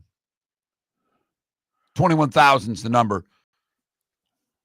If you haven't texted the show before, you need to text a keyword. That keyword is Miller, although it should be roast beef. But the keyword is Miller. Right. To 21,000, then you can let us know what's on your mind. But Chicago beef has no cheese, but it has the juice. Philly has the cheese, but no juice. French dip is easy, number one for having both. This person says, I can't think of a con on this list. Another person, I had a French dip sandwich yesterday and wasn't impressed.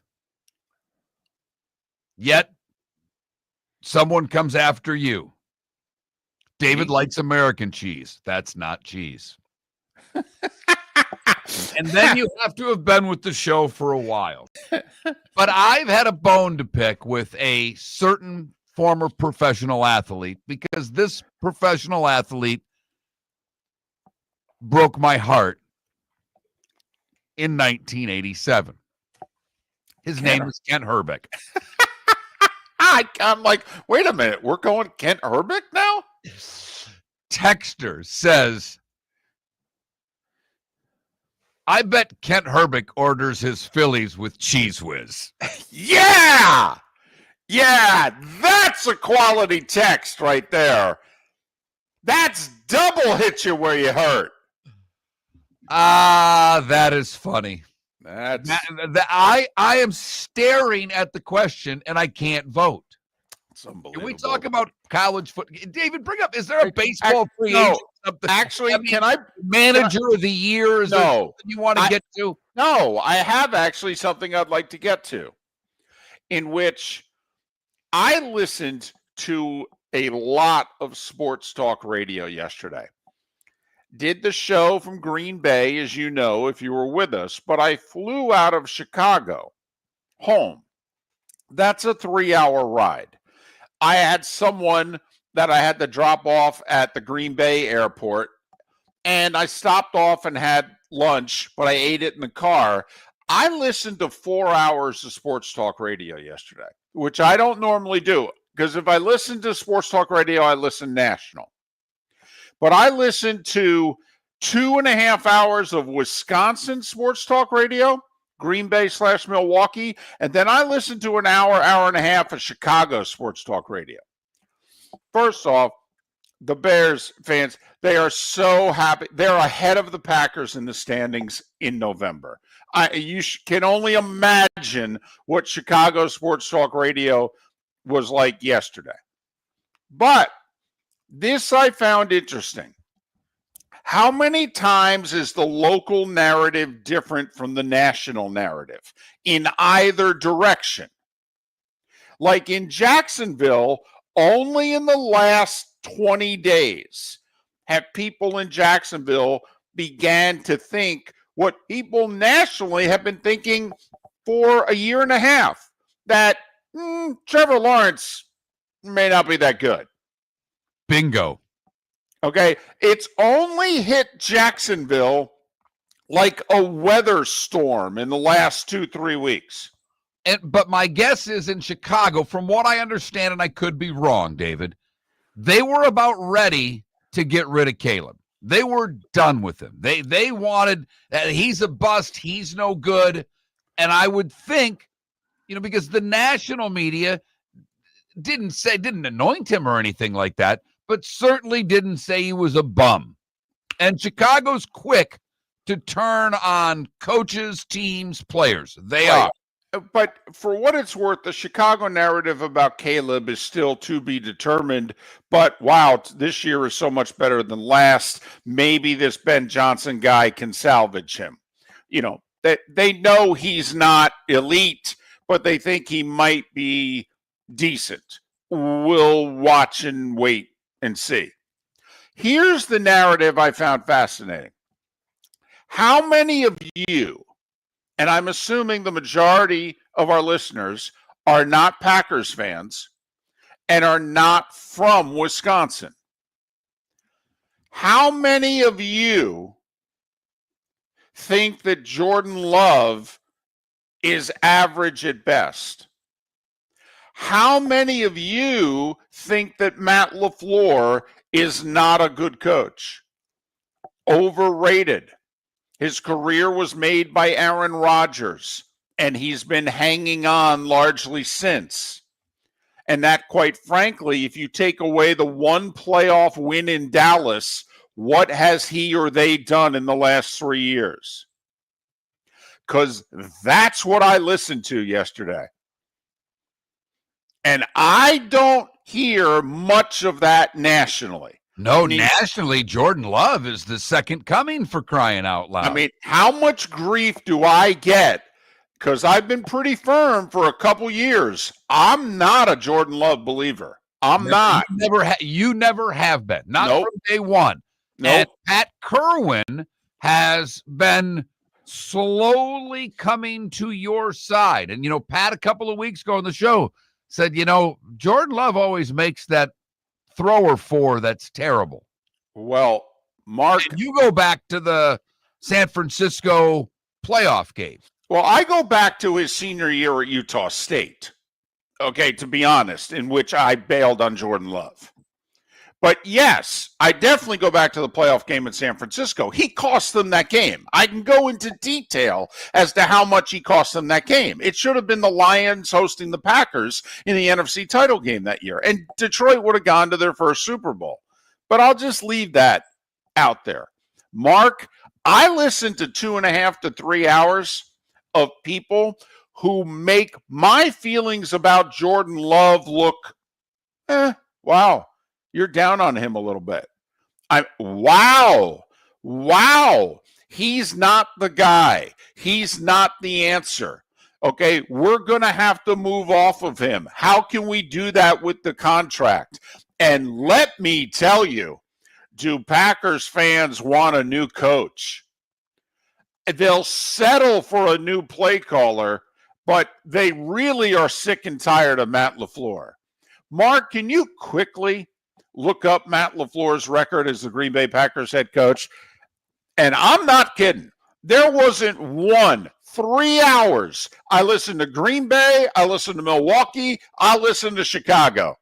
There wasn't a Matt LaFleur defender who had a show or was taking calls and texts on the show. I couldn't believe it, because Matt LaFleur will be out of work less than 6 minutes.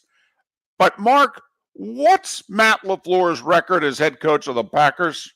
72, 36 and 1. So That's a winning percentage of 67%. He's won 2/3 of his games. right, He's okay. 3-5 in the postseason for what it's worth. Well, apparently, the only thing he had going for him was that he had Aaron Rodgers to start his career. Because, man, are Packers fans done with him. Done. They were calling for McCarthy to come back. What is interesting, and Pat talked about it Tuesday on the show, that would be yesterday, is that when he was in Green Bay for the season opener, when they for their first game when they pounded the Lions, that Packer fan was making Super Bowl plans. Yeah. Funny how things can change. For the record, for those of you wondering, Jordan Love this year has a completion percentage of 69%. He has 13 touchdowns and 3 interceptions. He averages 250 yards per game. Yep. The reason he has those stats, Mark, trust me, I listened yesterday. All right. The reason he has those stats are he won't hang in there in the pocket. He's flustered by pressure. He gets rid of it quickly. He doesn't look downfield at all. Now, I will say there were numerous examples that Troy Aikman pointed out. If Jordan had just hung in there, he had this breaking downfield. And Packers fans are all over it. They're tired of the check down. I thought I was listening to Chad Henne. Be the quarterback. Check down Chad. That's who I thought. Moulton a while for that one. That's who I thought was quarterback in the Packers these days. I thought it was check down Chad. Man, oh man.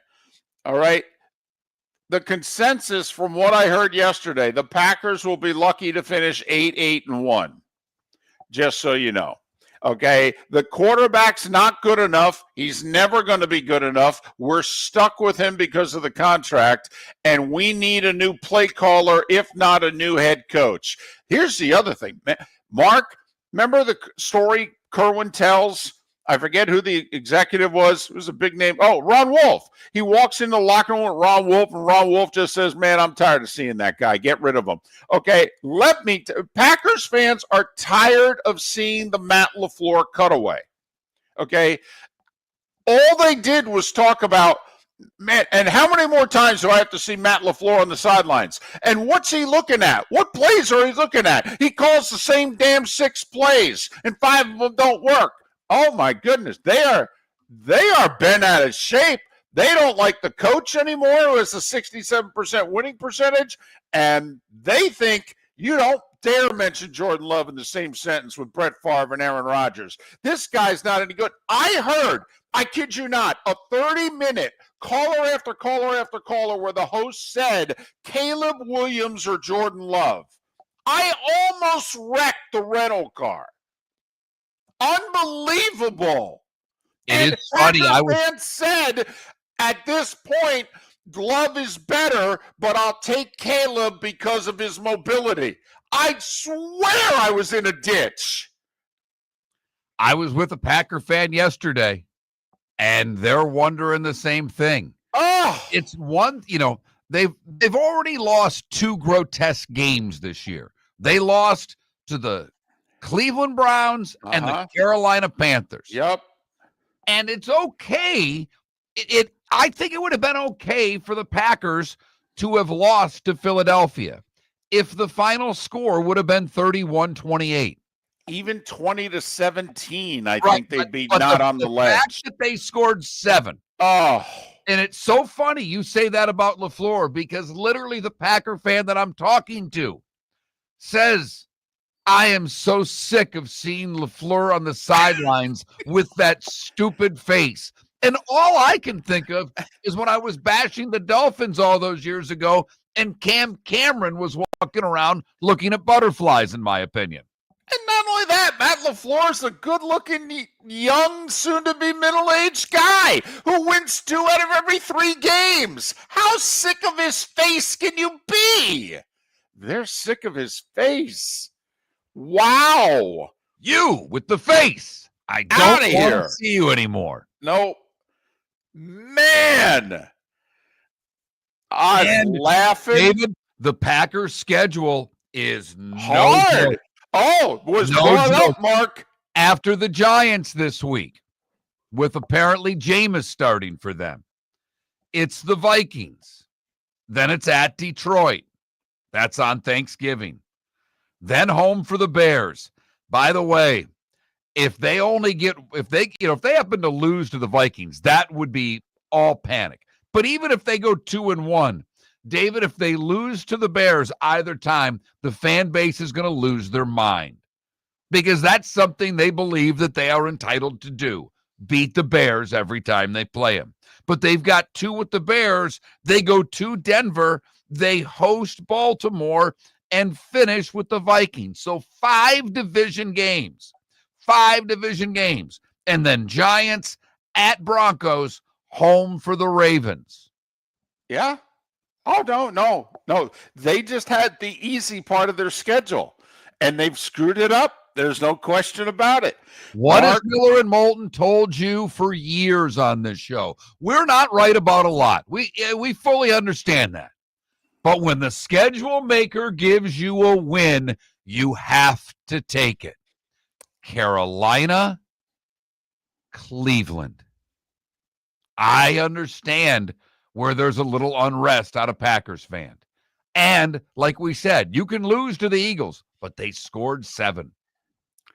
if I had $1 for every time I heard we're a third place team right now, they are so bent out of shape that the Bears are ahead of them in the standings. I have to admit, I don't enjoy local sports talk radio. I could have driven to Savannah listening to those callers yesterday. It was amazing. Miller and Moulton. Mark Miller for Sleep Treatment Direct. They are helping me with sleep apnea. By helping me, I mean curing me. No more CPAP machine. No more snoring. No more tossing. No more waking up exhausted. Their expert team got me the right treatment, fast and hassle-free. If you want to feel energized and get rid of your snoring, call Sleep Treatment Direct today. 444-1741. That's 239-444-1741. Sleep Treatment Direct. Sleep safe and sound. Let's talk the big differences between Floor Meisters and the big box store that sells flooring. Floor Meisters is family owned. They do flooring, not doors, nuts and bolts, or weed killer. They specialize in it. They know it. Floor Meisters backs their installer, so if there's ever an issue, good chance the boss, TJ, will come out and make it right. Floor Meisters prices beat the box stores every day of the week. When you think flooring, think Floor Meisters in Naples. FloorMeisters.com. Real people, real prices, real quality selection. The Floor Meisters, just keeping it real. American Paint Supplies, celebrating 30 years in Naples, is proud to be the exclusive Farrow & Ball dealer in Southwest Florida. The best thing to come from the UK since the Beatles, Farrow & Ball has the colors and paints at American Paint Supplies. See why all the designers and painters choose Farrow & Ball. For 30 years, American Paint Supplies provides the perfect pairing of service and expertise. On 6100 Shirley Street in Naples off of Pine Ridge, or online at AmericanPaintSupplies.net. American Paint Supplies is your one-stop shop for all your coating needs. Think we only fix windows? Think again. Your local Glass Doctor Home and Business does so much more to upgrade your home. We custom build stunning shower and bath enclosures, install sleek glass doors and windows, and can bring fresh life to foggy or cracked panes. Need a glass tabletop or a statement mirror? Yep, we do that too. If it's glass and it's in your home, we're the team to call. Call the Glass Doctor, we fix your pains. Oh yeah. Your roof is your home's first line of defense. At Pelican Roofing of Florida, Ronnie John and their team bring years of experience to protect what matters most, your family and your business. From residential repairs to large-scale commercial roofing, we deliver honest work, fair pricing, and quality you can trust. An upgrade on your roof can lower your insurance costs. Don't wait for a leak to turn into a disaster. Call the experts at Pelican Roofing today. 1-866-9-PELICAN. That's 1-866-9-PELICAN. Online at PelicanRoofingCompany.com. CCC 1332512. Cape Coral Police Department is growing, and they want you to be a part of it. They're hiring new officers. Starting pay is between $74,000 and $90,000, depending on your experience. And with a $10,000 hiring bonus, you could be making $100,000. Enjoy paid holidays, off-duty details, plenty of OT opportunities. They're also hiring dispatchers and professional staff. So go to CapeCops.com. CapeCops.com. Be brave, be best, Be Cape. This is Miller and Moulton.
No, Michael, that'll be very popular with Giants fans who are going to be like, if we have to watch this product.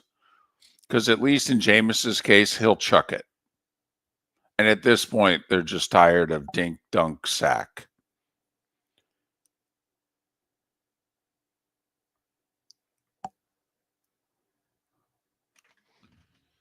Oh, hell of a morning so far. Kid's in the hospital. Jake? Appendicitis. Yeah, went in at 11 o'clock. He's been in the ER since 11. Appendicitis. He has surgery later today. Wow.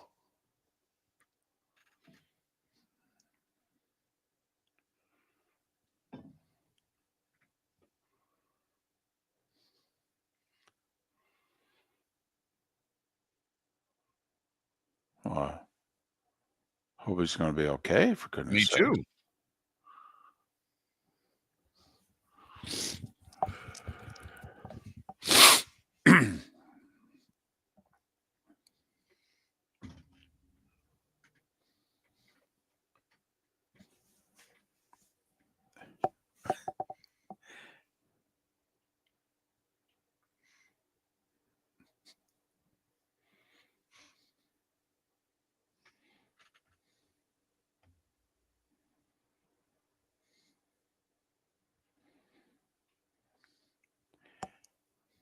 Now, once again, we talk sports. Cheesesteaks.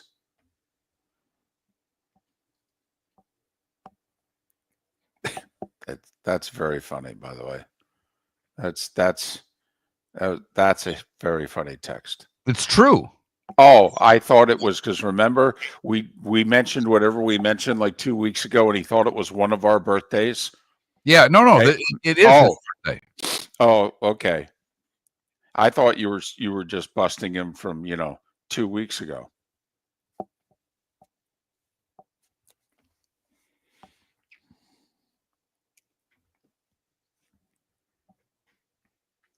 Yeah, me too, guys. Thank you very much for the kind words. But yeah, I hope he's okay too.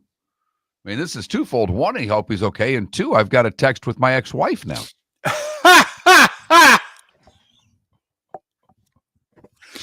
That's funny. That's funny, people. I mean, No, that's very quality funny. material right there. Very funny.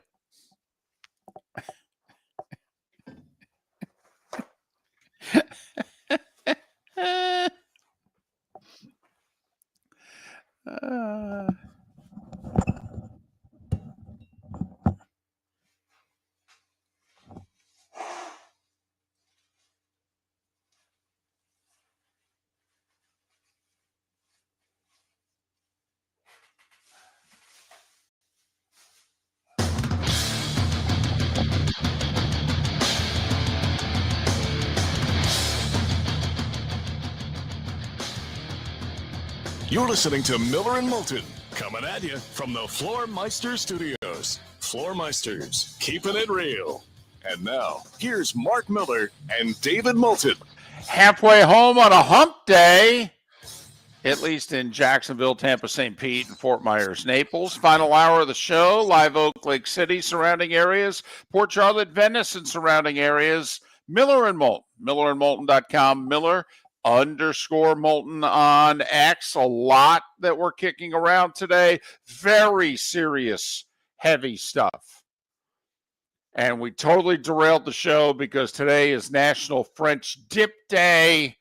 Then we started talking about which best beef sandwich do you prefer? And oh my goodness. I mean, this is like, 70 years ago. Who do you like in center field? For goodness sakes. Mays, Mantle, or DiMaggio, Duke? Oh my goodness. I just voted on the sandwich thing. Took him an hour, ladies and gentlemen. He's the one who came up with the question, and it has taken him an hour. You going to be able to live with your vote? I am. I went French dip. It is my all-time favorite sandwich. I love the cheesesteak. I love the Chicago Italian beef, but the French dip and I go back a long way. We go Really? back, Really? over 40 years. Huh. I go back farther with that sandwich than with the other two. There's history. It's a comfortable pair of pants. Is that what the French dip is? You know what? It's like the tracksuit pants I wore yesterday that had Atlanta Knights on the side. I worked for that franchise from 1992 to 1994. I still have the tracksuit bottoms. I only wear them a couple times a year because they got a warm liner. They're too warm to wear most of the time. But last night at soccer practice, I was wearing them. I was sporting my Atlanta Knight tracksuit. So, yes, I go back a long way with the French dip, David. I would have walked right up to you and said, the Ray LeBlanc pants, and just waited to see who besides the two of us would know the reference. I know he didn't play for Atlanta, but he played in that league at that time. And it's so anyway. All right. So we did talk a little, not a little, a lot of Green Bay Packers there. I do want to remind everyone, the Pelican Roofing of Florida text line, wide open. But here's the deal. Apparently, because we've got a contact up in Michigan, when that group dumped us, we lost that text line. And they did dump us. Yes, they did.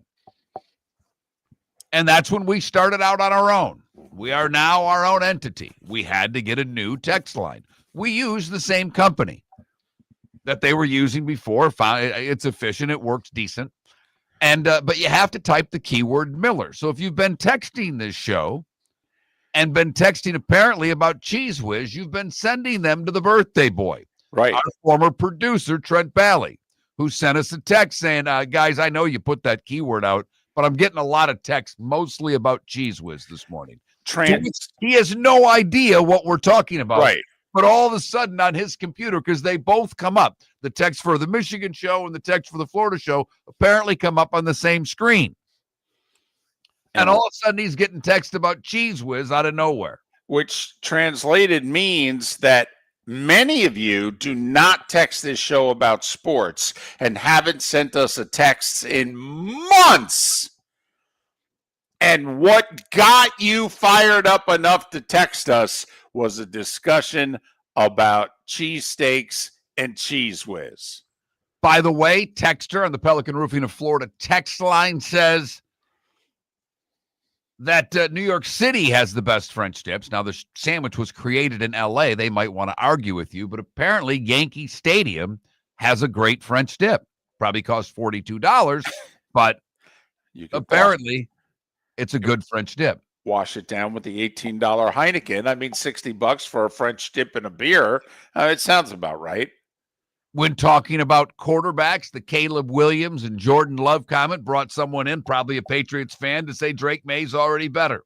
It's enough. It's everything. Yes, it's about your team and your quarterback. For goodness sakes.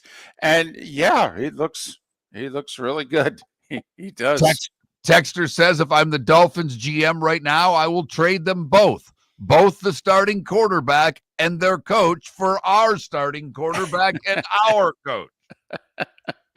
Now a defender of Jordan Love says, Jordan Love stats-wise pretty solid, fourth most completions of 20-plus yards with 33 of them.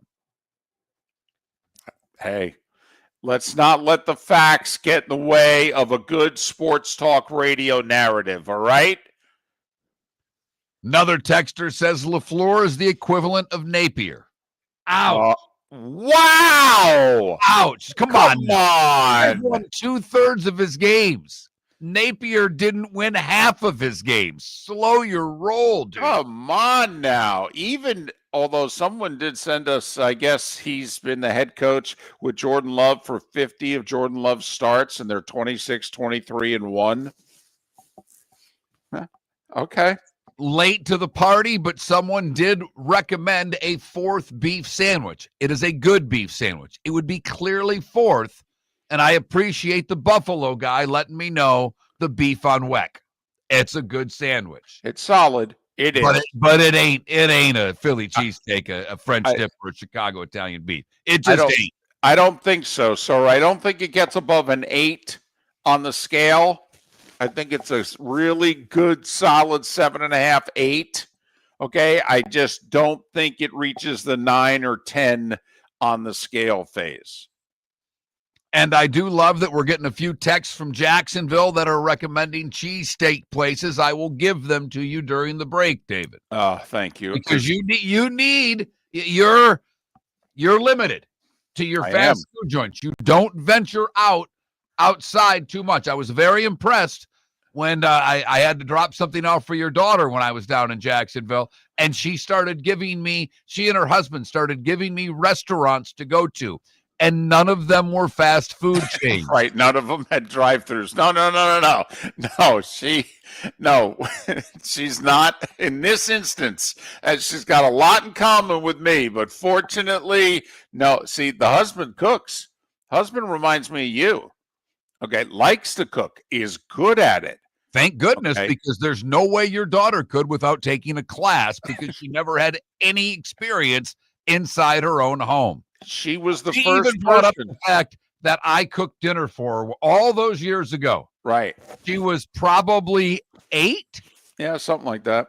8, 9 years old, maybe a little older than that, maybe. But David was, before we teamed up, David was doing afternoons. I was doing mornings. We were going to go to the Blades game, the minor league hockey team in our town. And we were going to take the kids. And his daughter was going to sit in the studio for 3-4 hours while he did the show.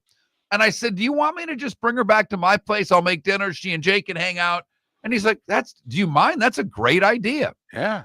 So I brought his daughter home with my son, and the two of them played some video games, and I made dinner for the two of them. And David's wife had a meltdown.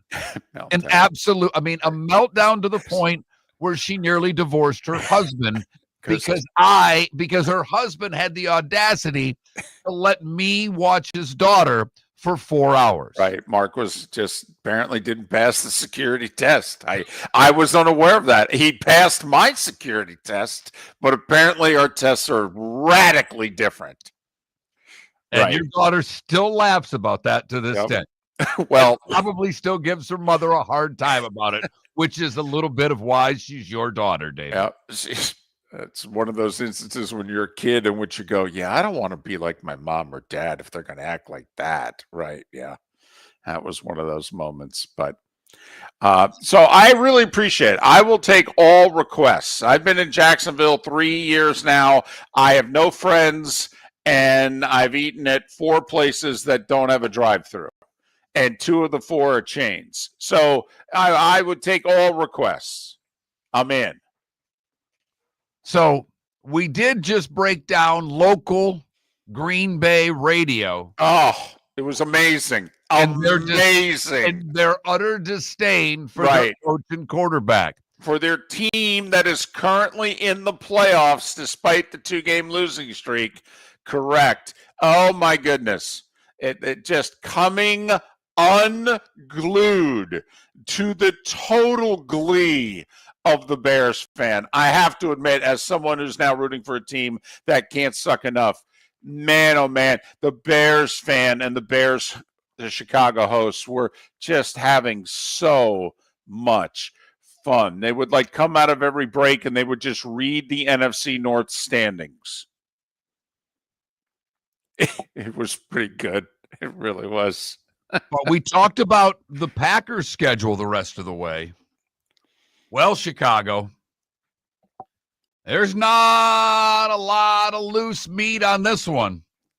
because the Bears go to the Vikings. Then they host the Steelers.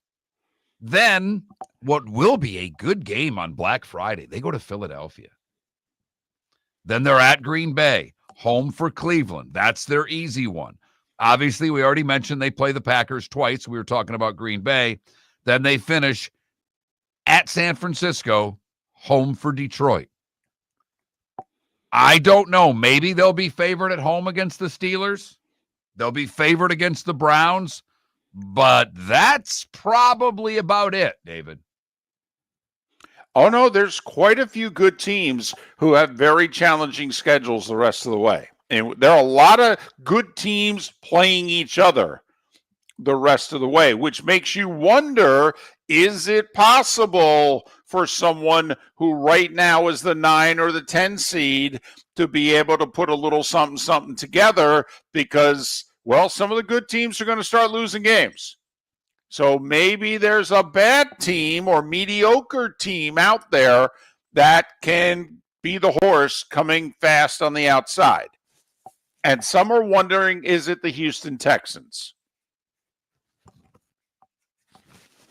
Well, that would be in the other conference. So, I don't know.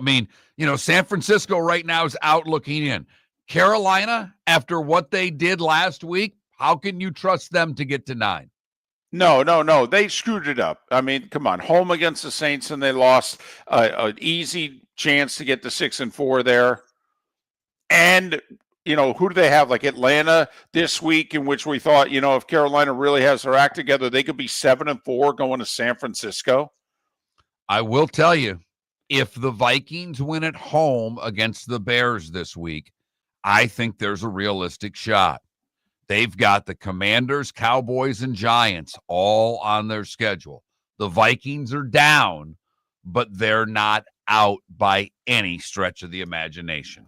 Miller and Moulton on National French Dip Day. American Paint Supplies, for nearly 30 years, is your one-stop shop for all your coating needs. If you are a designer, a contractor, a professional painter, or a weekend warrior, American Paint Supplies is the place where experts go to get expert solutions. At 6100 Shirley Street in Naples off of Pine Ridge, American Paint Supplies delivers the best solutions with the best products with the best support. Meet Gene and his team today at American Paint Supplies. Call 239-566-2700. That's 566-2700 or online at AmericanPaintSupplies.net. Let's talk the big differences between Floor Meisters and the big box store that sells flooring. Floor Meisters is family owned. They do flooring, not doors, nuts and bolts, or weed killer.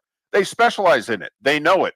Floor Meisters backs their installer. So if there's ever an issue, good chance the boss, TJ, will come out and make it right. Floor Meisters prices beat the box stores every day of the week. When you think flooring, think Floor Meisters in Naples. FloorMeisters.com. Real people, real prices, real quality selection. The Floor Meisters, just keeping it real. Your roof is your home's first line of defense. At Pelican Roofing of Florida, Ronnie John and their team bring years of experience to protect what matters most, your family and your business. From residential repairs to large-scale commercial roofing, we deliver honest work, fair pricing, and quality you can trust. An upgrade on your roof can lower your insurance costs. Don't wait for a leak to turn into a disaster. Call the experts at Pelican Roofing today. 1-866-9-PELICAN. That's 1-866-9-PELICAN. Online at PelicanRoofingCompany.com. CCC 13325. For over 50 years, the Nolan family has been dedicated to protecting local families. Nolan Family Insurance is a second-generation independent agency that specializes in home, flood, auto, and boat insurance. They take the time needed to explain your coverage options and answer your questions so you can make an informed decision that's right for you. If you're looking for an agency that treats you like family, call 941-639-1122 or go to NolanAgency.com. That's 941-639-1122 or NolanAgency.com. This is Miller and Moulton.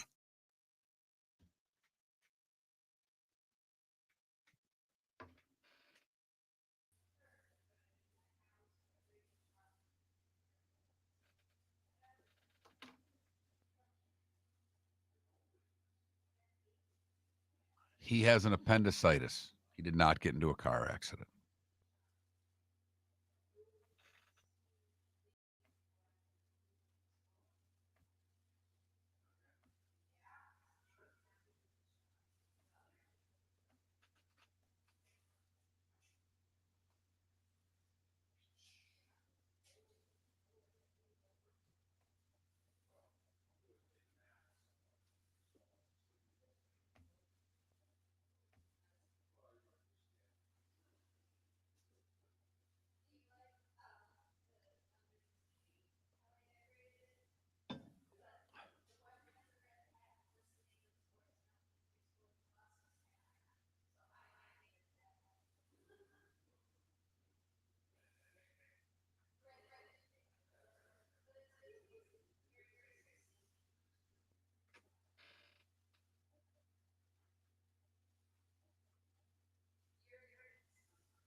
Bread is better everywhere than here.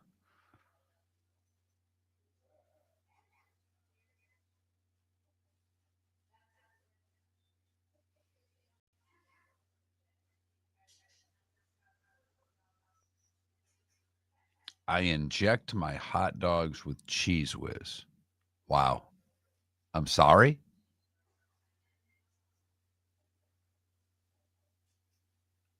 And Michael, Cheese Whiz is disgusting.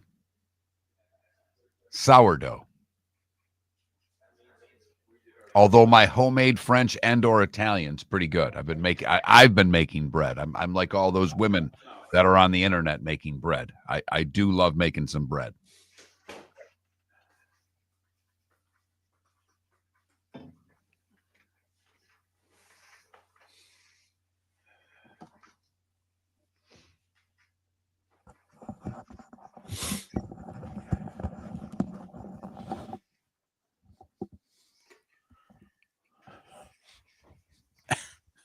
Well, thanks for sharing, Michael, and hello again, everybody.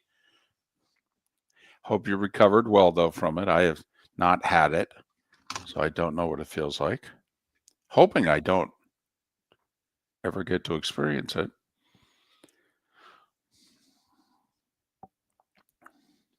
So my mom is trying to tell me that Cheese Whiz comes out of a jar, not a can. I'm like, no.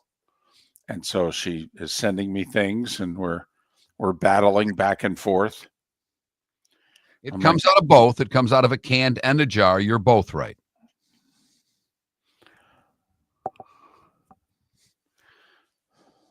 Morning, Javier.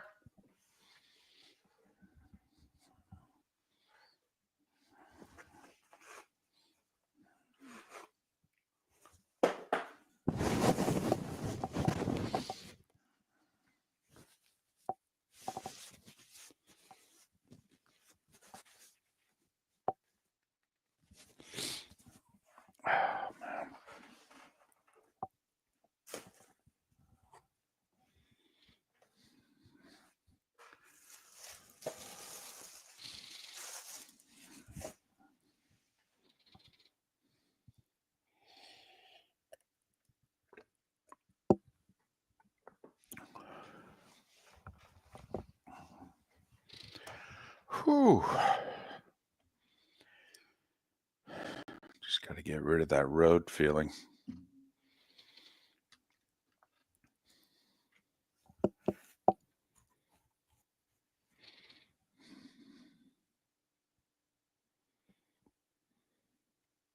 Where is that truck logic, man? You take it over cheesesteak.com in Naples. Cheesesteak.com in Naples is pretty solid. Someone mentioned Chicago beef at a Pine Island food truck too. Okay. But not driving to Pine Island for a sandwich.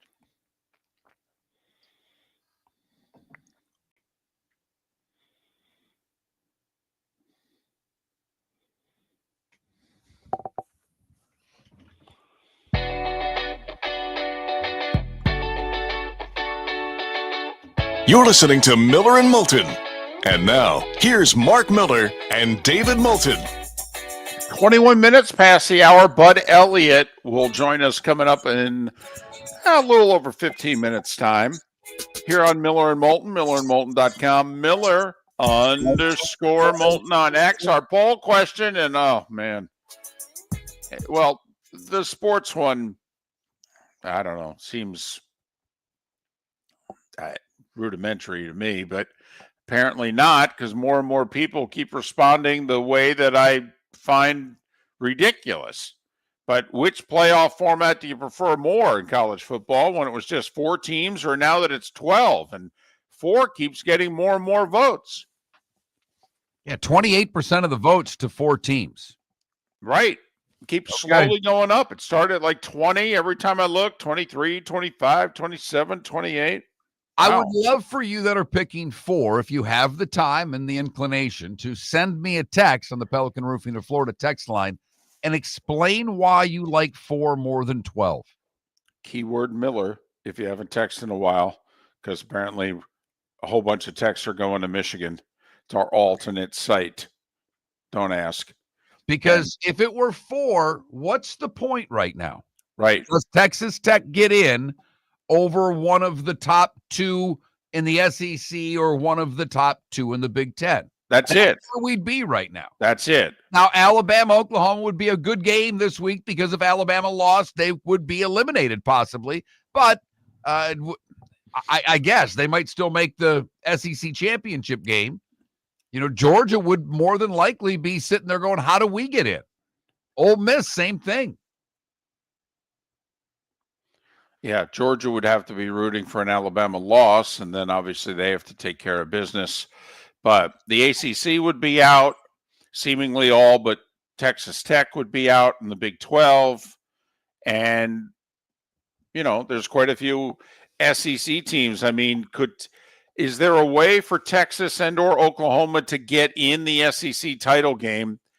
Probably mathematically, although after this Friday or after this Saturday, probably not. But, you know, we just don't think there'd be a whole lot of oxygen left in the college football season.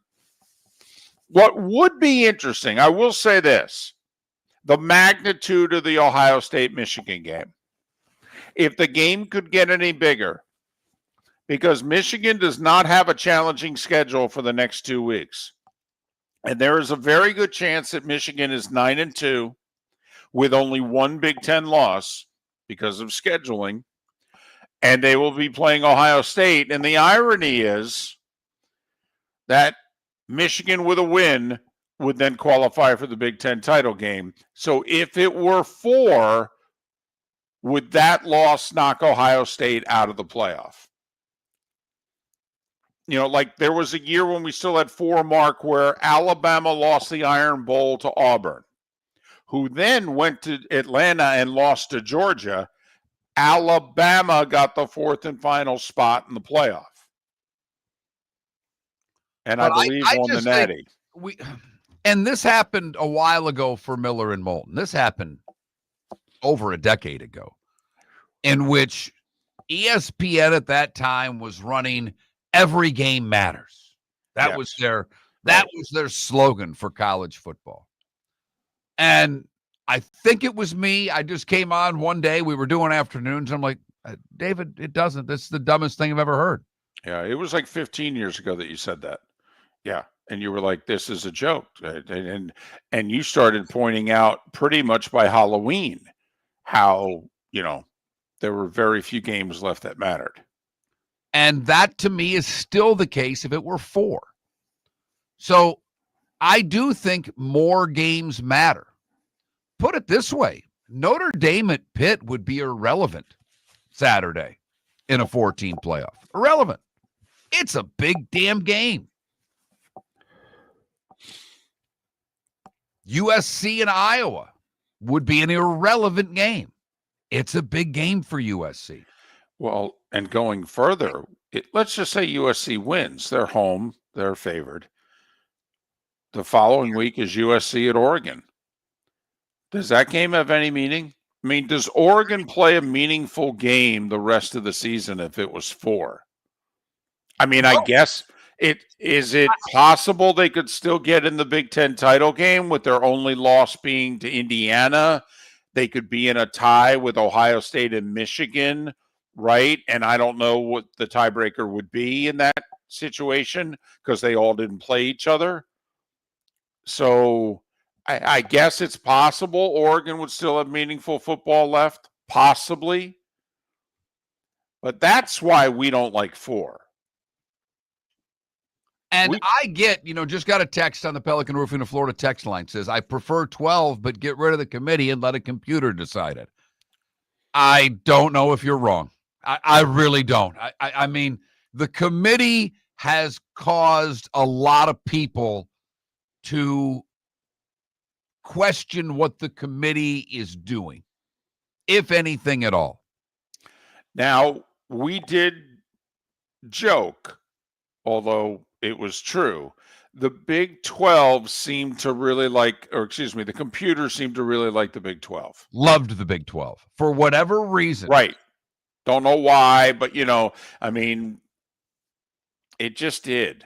Oklahoma did really well in the computer. Nebraska, the 1 year, got to play for the national championship. They were fourth in the, human polls, if you will. The computer liked the Big 12.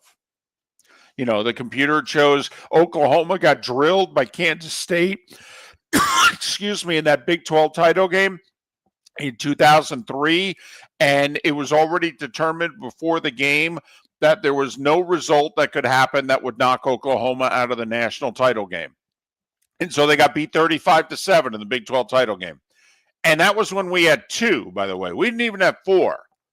We had 2. And the computer liked Oklahoma so much that, a one-loss USC or a one-loss LSU would not be in the title game because Oklahoma was already in. What? Another texter saying, I vote for 4 teams because of the tradition of college football has always been go undefeated. Getting a 3-loss team eligible for a championship is a shame to me. Well, one, we've never had a 3-loss team make the playoff, ever. But and we could this year. Going undefeated means scheduling a bunch of crap. Rewarding teams for not playing anyone. If you want that, then we're never going to see Texas and Ohio State play week 1. We're not going to see A&M play Notre Dame. We're not going to see Miami play Notre Dame. Why would you? If all that matters is the 0 in the column on the right, why would you schedule a tough game? And yes, going forward, we are going to have, particularly if they ever take this to 16, we're going to have 3-loss teams in. The NCAA is going to look a lot more like the NFL. But the tradition of college football was go play in a bowl game and have pollsters decide who the number 1 team in the country was. Then we changed to the BCS. Then we went to 4. So tradition, really? If tradition's what you want, then the Big Ten plays the Pac. Oh, they can't.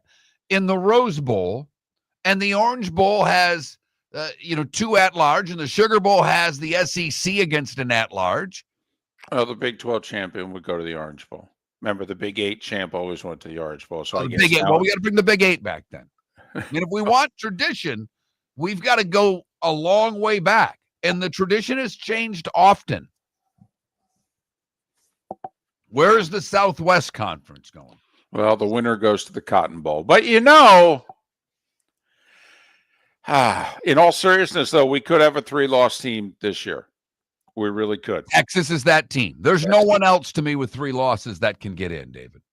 I agree, but boy, Texas still has at number 5 Georgia and hosting number 3 A&M. And if they split them, and I think if they lose to Georgia but beat A&M, that's their best case to make the playoff. Yeah, that would take BYU beating Texas Tech in a Big 12 championship game to maybe force Texas out. We will talk with Bud Elliott about the college football playoff rankings. It's his favorite subject. Really, it is, and it's next. Your roof is your home's first line of defense. At Pelican Roofing of Florida, Ronnie John and their team bring years of experience to protect what matters most, your family and your business. From residential repairs to large-scale commercial roofing, we deliver honest work, fair pricing, and quality you can trust. An upgrade on your roof can lower your insurance costs. Don't wait for a leak to turn into a disaster. Call the experts at Pelican Roofing today. 1-866-9-PELICAN. That's 1-866-9-PELICAN. Online at PelicanRoofingCompany.com. CCC 1332512. This year during Thanksgiving week, Fort Myers takes the national stage, hosting not 1 but 2 elite women's college basketball tournaments, the Fort Myers Tip-Off and Coconut Hoops, both featuring Power 4 teams and nationally ranked programs. Few places in the country can showcase this level of talent. We're proud that Fort Myers is one of them. Don't miss your chance. For tickets, go to visitfortmyers.com/basketball. Lee County, building a better community through business, sports, and tourism. Mark Miller for Sleep Treatment Direct. They are helping me with sleep apnea. And by helping me, I mean curing me. No more CPAP machine. No more snoring. No more tossing. No more waking up exhausted. Their expert team got me the right treatment, fast and hassle-free. If you want to feel energized and get rid of your snoring, call Sleep Treatment Direct today. 444-1741. That's 239 444-1741. Sleep Treatment Direct. Sleep safe and sound. Let's talk the big differences between Floor Meisters and the big box store that sells flooring. Floor Meisters is family owned. They do flooring, not doors, nuts and bolts, or weed killer. They specialize in it. They know it. Floor Meisters backs their installer. So if there's ever an issue, good chance the boss, TJ, will come out and make it right. Floor Meisters prices beat the box stores every day of the week. When you think flooring, think Floor Meisters in Naples. Floormeisters.com. Real people, real prices, real quality selection. The Floor Meisters, just keeping it real. This is Miller and Moulton.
Good morning, bud. What's going on, guys?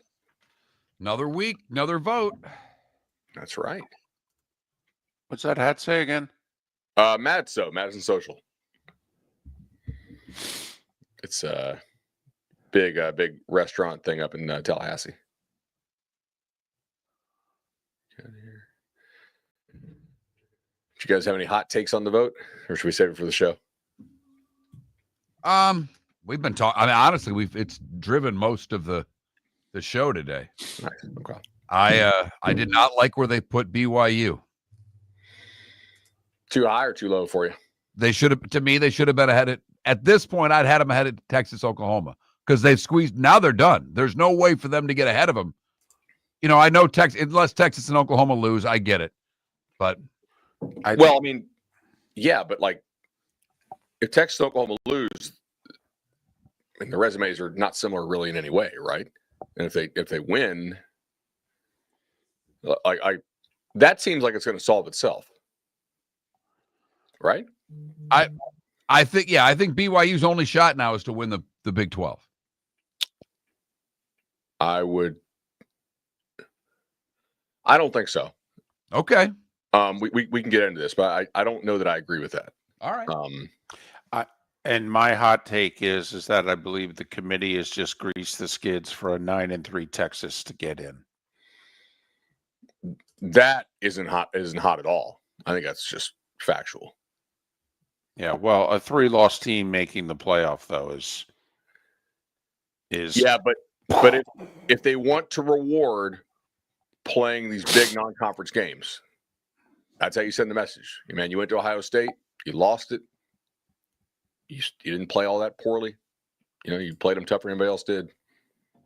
Like it's that I think they want to show it's more about your wins than your losses, especially if the losses aren't to bad teams. But part of the situation going on, though, is that the Big Ten and the SEC are only going to schedule against each other. So what do the ACC and Big 12 teams do non-conference when they literally can't get the Big Ten and the SEC to schedule them? I don't know. I mean, are we sure that's like actually going to hold as much as we think it is? Here we go. Maybe. You're listening to Miller and Moulton. And now, here's Mark Miller and David Moulton. 22 minutes until the top of the hour. Chris Perkins will join us then to talk Dolphins. What a fascinating team they are these days, even though they're 3-7. Speaking of fascinating, that's why we have Bud Elliott on. 24/7 Sports, CBS Sports, Nolecast, Cover 3 podcast. Follow him on X, Bud Elliott, 2 L's, 2 T's, and the number 3, Bud Elliott 3. Bud, before you go any further, it's a poll question created by Mark Miller for the masses, yet it took Mark over an hour to answer. He tripped himself up. Today is National French Dip Day. Ooh. Your choice is French dip, cheesesteak, or Chicago Italian beef. Ooh. do you want to defer? Do you want to call a friend? I mean, so like if I don't choose Chicago Italian beef, I think Tom Fernelli, my co-host, like from Chicago, is probably like gonna say that's me. Okay, things. You're on Miller and Moulton right now, so you're safe. I think maybe cheesesteak, but like they're all good. I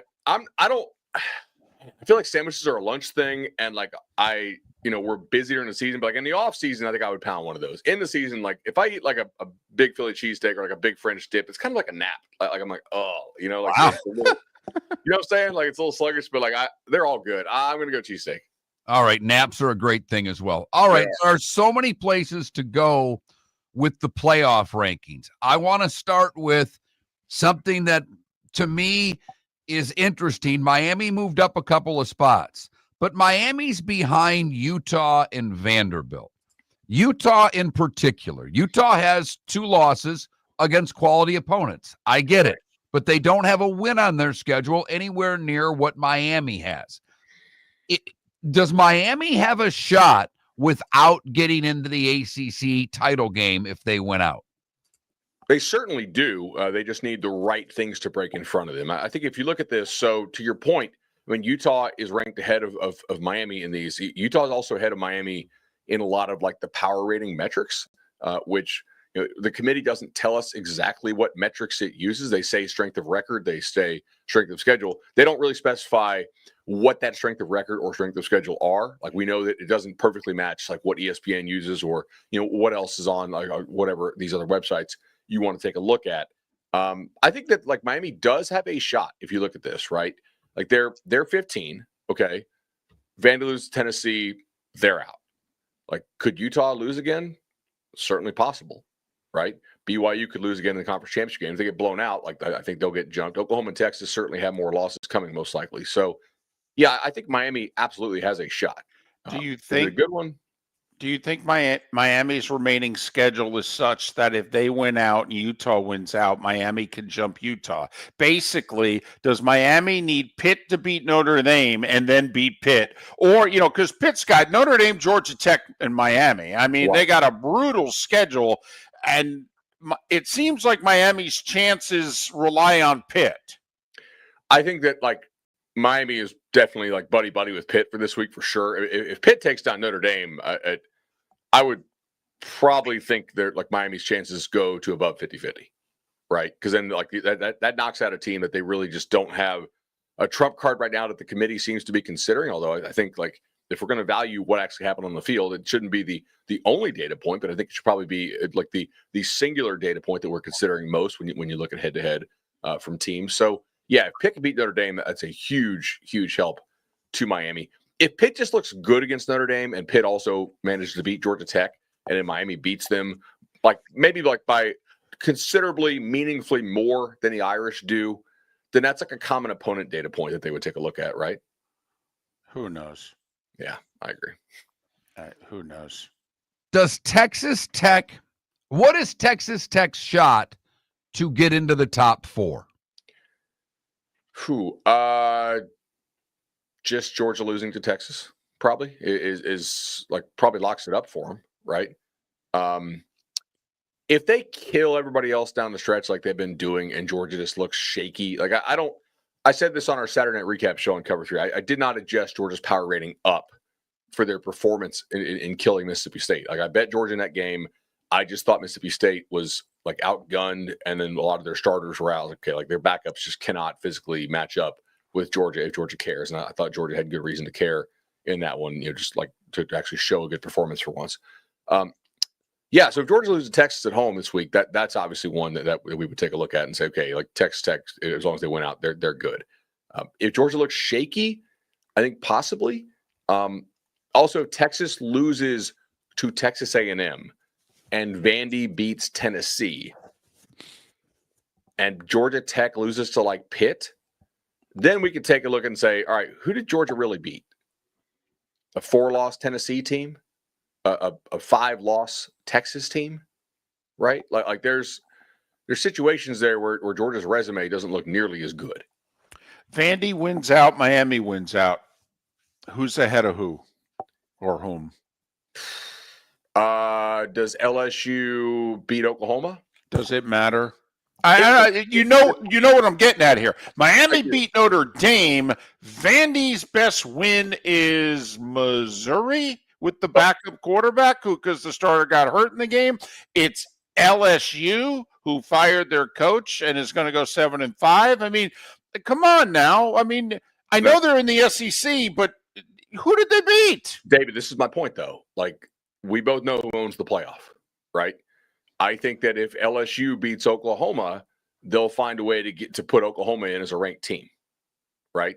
Or sorry, they'll find a way to put LSU in as a ranked team, so you can claim that as a ranked win. You know, like if Vandy beats Tennessee, I don't know they're going to drop Tennessee all the way out. But going back to we know who owns the playoff, this is a TV show. We were the first, by the way, to say that everything we're talking about is a TV show. Yeah. In that case, I want Miami over Vandy. No offense. I completely agree. I'm just saying, like, I'm trying to give you the argument of how they could basically like engineer it here for Vandy if you want it. Like, it's like, all right, LSU beats Oklahoma, so they stay ranked. Tennessee somehow is still ranked at 8-4 because there's some other chaos there. Then you're giving Vandy like multiple every benefit of the doubt, multiple ranked wins. We all agree there is no reason to rank 25 teams if you're trying to slot a 12-team playoff. 13 to 25 exists solely to justify whatever argument you're trying to make 1 to 12. 100%. Because the spokesman needs to sit up there and say, "Oh, they have these ranked wins." I'm like, you guys decide who the ranked wins are. Literally, like you're. You know? All right. I want to go back to something you just said because I think people may have missed it. I said, how does Texas Tech get in the top 4? You kept talking about them passing Georgia. If the big 4 right now in the rankings all went out, and then obviously we get an A&M Alabama SEC title, an Ohio State Indiana Big Ten title, do you think one of those teams could fall out of the top 4? No. I was kind of just going off the idea that like Bama has to lose to Oklahoma or something like that. Okay, all right. When you said that, I'm like, whoa, wait a minute. No. Like I strongly think that if chalk holds, if A&M gets to Atlanta undefeated, if Bama gets to Atlanta with 1 loss, if Indiana and Ohio State get to Indianapolis undefeated, they will not lose their buys unless one of them gets absolutely killed or a quarterback gets hurt and they can use the Jordan Travis rule, which I'm not really sure applies to SEC teams. Whatever. But like, but no, if those teams don't lose until that conference championship weekend, I think we're isn't that the big unwritten rule that you said last year before the conference championship games that guys, they're going to want to continue. They're going to want to somehow prop up these 40-something bowl games still. They're going to want to continue to prop up these conference championship games still. And that's the great, like, that's why we believe if Georgia Tech wins out, they're in the playoff. Okay, I know they're from the ACC, but I'm sorry. Yeah. If they're 11-1 going to Charlotte with wins against Pitt and Georgia to finish the season, by the unwritten rule of you will not be penalized for losing in the conference championship game, isn't that how the ACC gets 2? I am not willing to say that this applies to conference championship games that nobody attends already. Well, but they kept SMU in last year. They did, but there were some real interesting circumstances there. Like they played an overtime game, or like they needed a 55-yard field goal to avoid overtime in that ball game. Clemson did. I am not willing to believe, and I do strongly believe that they do not want to disincentivize teams from playing in the Big Two. And I don't know that they're in love with like establishing this precedent, but I'm not sure that for the Big 12 and for the ACC that this is ironclad. Oh, so you're saying it's only ironclad if you make the SEC and the Big Ten title games? That is correct. In my opinion. My goodness. I think, but look, from a business sense, that kind of makes that also makes sense. Like you want to protect the games that people actually go to and people actually watch. Nobody gives a damn about the ACC championship game. They don't attend. Well, but you could argue that making the result of the championship game, it means more. If you could lose it and miss the playoff, it makes the game. Like when unbeaten Georgia, defending national champion unbeaten Georgia, played Alabama and lost, they didn't make the playoff. Right. Because that game meant something. But that is the SEC and the Big Ten. I don't know that they're going to give a damn about protecting the meaning of the ACC and Big 12 championship games. All right. Is there a doomsday for the ACC that James Madison wins out, South Florida wins out, and I don't know what convoluted way the ACC screws this up, that they could be ranked behind the American and James Madison in the final rankings? Is it possible? I was so fired up to talk about this on Saturday night because I was like, man, Tom, and Tom was way ahead of me on this. He already had pre-written his column, and he's like, hey, JMU's strength of schedule to date is 115th. Right. They lost to Louisville. So either they will have lost to the team that wins the ACC, or they will have lost to a team that doesn't even make the ACC championship game. And like, who's their win? No, there's not. I'm asking. Yeah, you're better at this than I. Happens. I do not think that is very likely. I think legitimately here, they can cook the books on this, and probably should, to be honest, because they don't have to list like the next 5 or 6 G5 teams. They just list the highest ranked, right? Which is the ACC tiebreakers are very convoluted. Like the playoff committee's rankings do not play a role.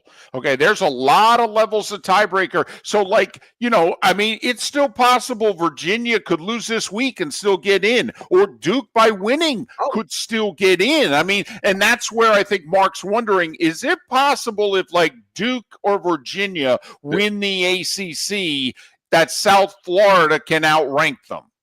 Okay, could South Florida outrank them? Yes. I could see the ACC being the 12 seed and USF being the 11. What I think is very unlikely, and Tom convinced me this on Saturday night, is I think the 2 G5s is really unlikely because JMU just doesn't have any good wins.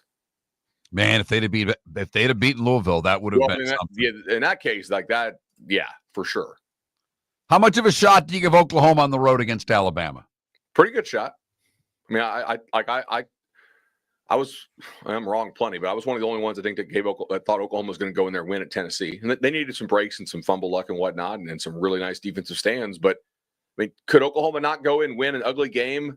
Like LSU played a pretty damn good defensive game against Alabama, and they just couldn't score at all. Do I know that Oklahoma can go score against Alabama? Not really. That offense is not great. LSU's offense is not great, but you kind of muck it up, and you play great defense, and maybe you hit a couple more explosives than LSU was able to engineer. Yeah, I think they could go in there and do it. Oklahoma's defense is really good. Texas in Athens, how much of a puncher's chance? A little bit of a chance because I don't think Georgia's defensive front is amazing. But like Texas on the road this year has been really sketchy, and that offensive line to me is not trustworthy. But Texas defense is real, so I think they could play. Like Texas is the best defense that Georgia's faced so far. Running through my head, like better than Florida, better than Tennessee, definitely better than Alabama. Yeah, so like this is the best defense that Georgia will have faced. Can Georgia get to a number against them that we just don't think Texas can score because Texas doesn't block anybody? Like, does 28 get it done? I think if you told Kirby, I'm giving you 28, you're like, yeah, take it. Does 24 get it done? It very well could. So, but I do give them some chance. Again, like both of these do have some chance to be a low-scoring ball game. Finally, Pitt and Notre Dame. What do you think of Pitt's chances? I think Pitt's got a real chance. Oh, okay, you do. But like the one thing with Pitt is their D-line is not what it used to be. So if Notre Dame just controls the front, I just think they'll score a lot. But Pitt plays high variance defense. Like they get some weird upsets against them and they pull some upsets because they don't play like their like range of outcomes is wide because they are so high variance on defense and the quarterback's real. So it's not crazy to think that they could pull this off. It's kind of like facing USC, right? Notre Dame could just line it up and run it down their throat, but okay. He's Bud Elliott, CBS 24/7. Bud Elliott 3 on X, Nolecast, Cover 3 podcast. He's a busy guy. Check him out. American Paint Supplies, for nearly 30 years, is your one-stop shop for all your coating needs. If you are a designer, a contractor, a professional painter, or a weekend warrior, American Paint Supplies is the place where experts go to get expert solutions. At 6100 Shirley Street in Naples off of Pine Ridge, American Paint Supplies delivers the best solutions with the best products with the best support. Meet Gene and his team today at American Paint Supplies. Call 239-566-2700. That's 566-2700 or online at AmericanPaintSupplies.net. When Glass Doctor replaces your windshield, we don't just send you on your way, we send you off protected. Your local Glass Doctor includes the industry's only 12-month windshield protection plan at no extra cost. That means unlimited chip repairs and even a one-time replacement if needed. High-quality service backed by real peace of mind, right here in your neighborhood. Glass Doctor, Glass Doctor. Call the Glass Doctor, we fix your pains. Oh, yeah. Exclusions apply. See your local Glass Doctor for Your details. roof is your home's first line of defense. At Pelican Roofing of Florida, Ronnie John and their team bring years of experience to protect what matters most, your family and your business. From residential repairs to large-scale commercial roofing, we deliver honest work, fair pricing, and quality you can trust. An upgrade on your roof can lower your insurance costs. Don't wait for a leak to turn into a disaster. Call the experts at Pelican Roofing today. 1-866-9-PELICAN. That's 1-866-9-PELICAN. Online at PelicanRoofingCompany.com. CCC 1332512. Cape Coral Police Department is growing, and they want you to be a part of it. They're hiring new officers. Starting pay is between $74,000 and $90,000, depending on your experience. And with a $10,000 hiring bonus, you could be making $100,000. Enjoy paid holidays, off-duty details, plenty of OT opportunities. They're also hiring dispatchers and professional staff. So go to CapeCops.com. CapeCops.com. Be brave, be best, be Cape. Football season is back, and celebrate your game day with Jimmy the Beef Guy. We're talking tender, juicy Chicago beef sandwiches. Whether your party's for 10, 100, or 200, bring game day to your house with Jimmy the Beef Guy. The catering packages come with the beef, the gravy, the peppers, the bread, everything you need. 2 convenient locations, Fort Myers and Bonita Springs. Skip the ordinary and bring the beef. Jimmy the Beef Guy, Chicago flavor, Southwest Florida style. Call today or visit jimmythebeefguy.com. Tell him Miller and Moulton sent you. At the Diamond District, we know what you want. Experience wall-to-wall diamonds during our Diamond event, November 21st through 23rd. This is our biggest event of the year, featuring an expanded collection of GIA certified diamonds, designer jewelry, and exclusive collections from Takori. This is the perfect time to start your holiday shopping. More diamonds, more choices. November 21st through 23rd, only at the Diamond District. At the Diamond District. This is Miller and Moulton.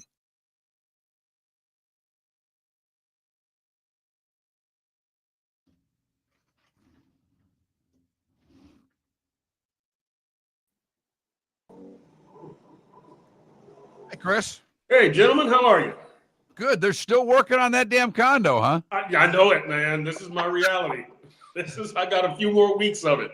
How much do you yell doing columns when you're right in the middle of something and the jackhammer starts? Does it, or are you just gotten used to it now? Is it like the guy living next to the subway? That's it. I'm numb to it, man. This is just my reality. It's there's nothing I can do. There's no use getting mad about it.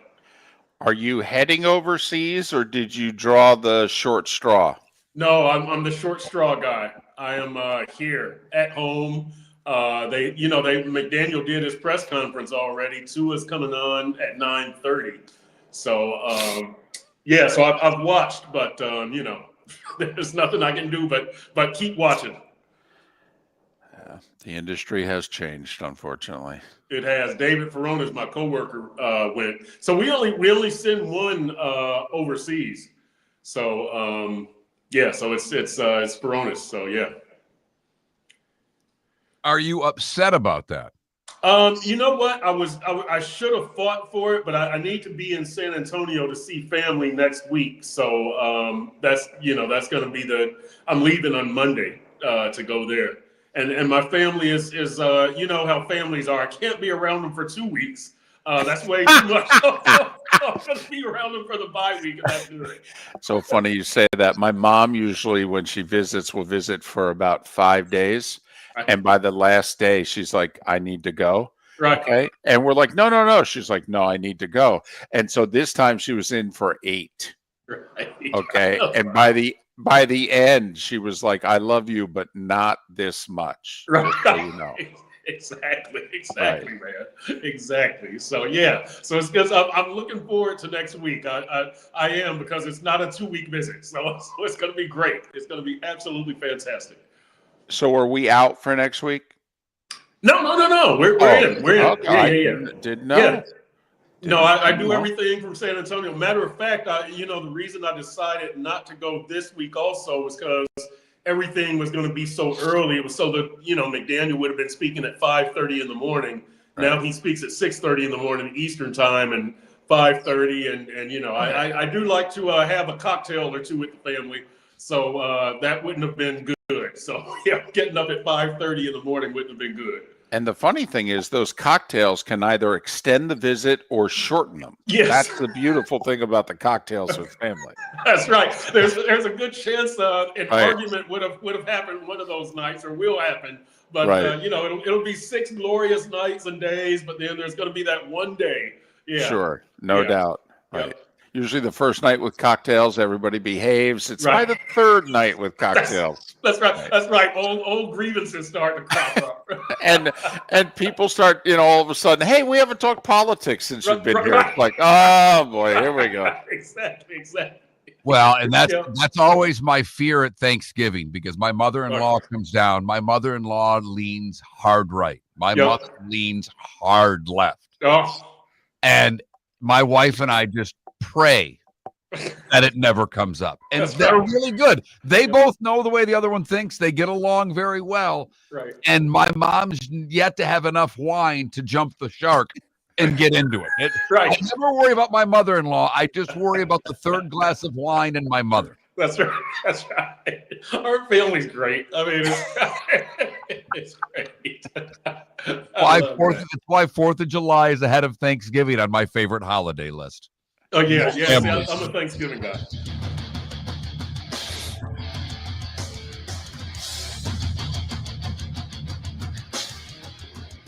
You're listening to Miller and Moulton, coming at you from the Floor Meister Studios. Floor Meisters, keeping it real. And now, here's Mark Miller and David Moulton. It's that time again, the Diamond District bonus hour on a hump day. That means Chris Perkins on Sentinel, sun-sentinel.com. We talk Dolphins. Follow him on X at Chris Perk, P-E-R-K. Honest question. The Dolph fans that you interact with, are they more upset that they beat the Bills than they are happy that they beat the Bills?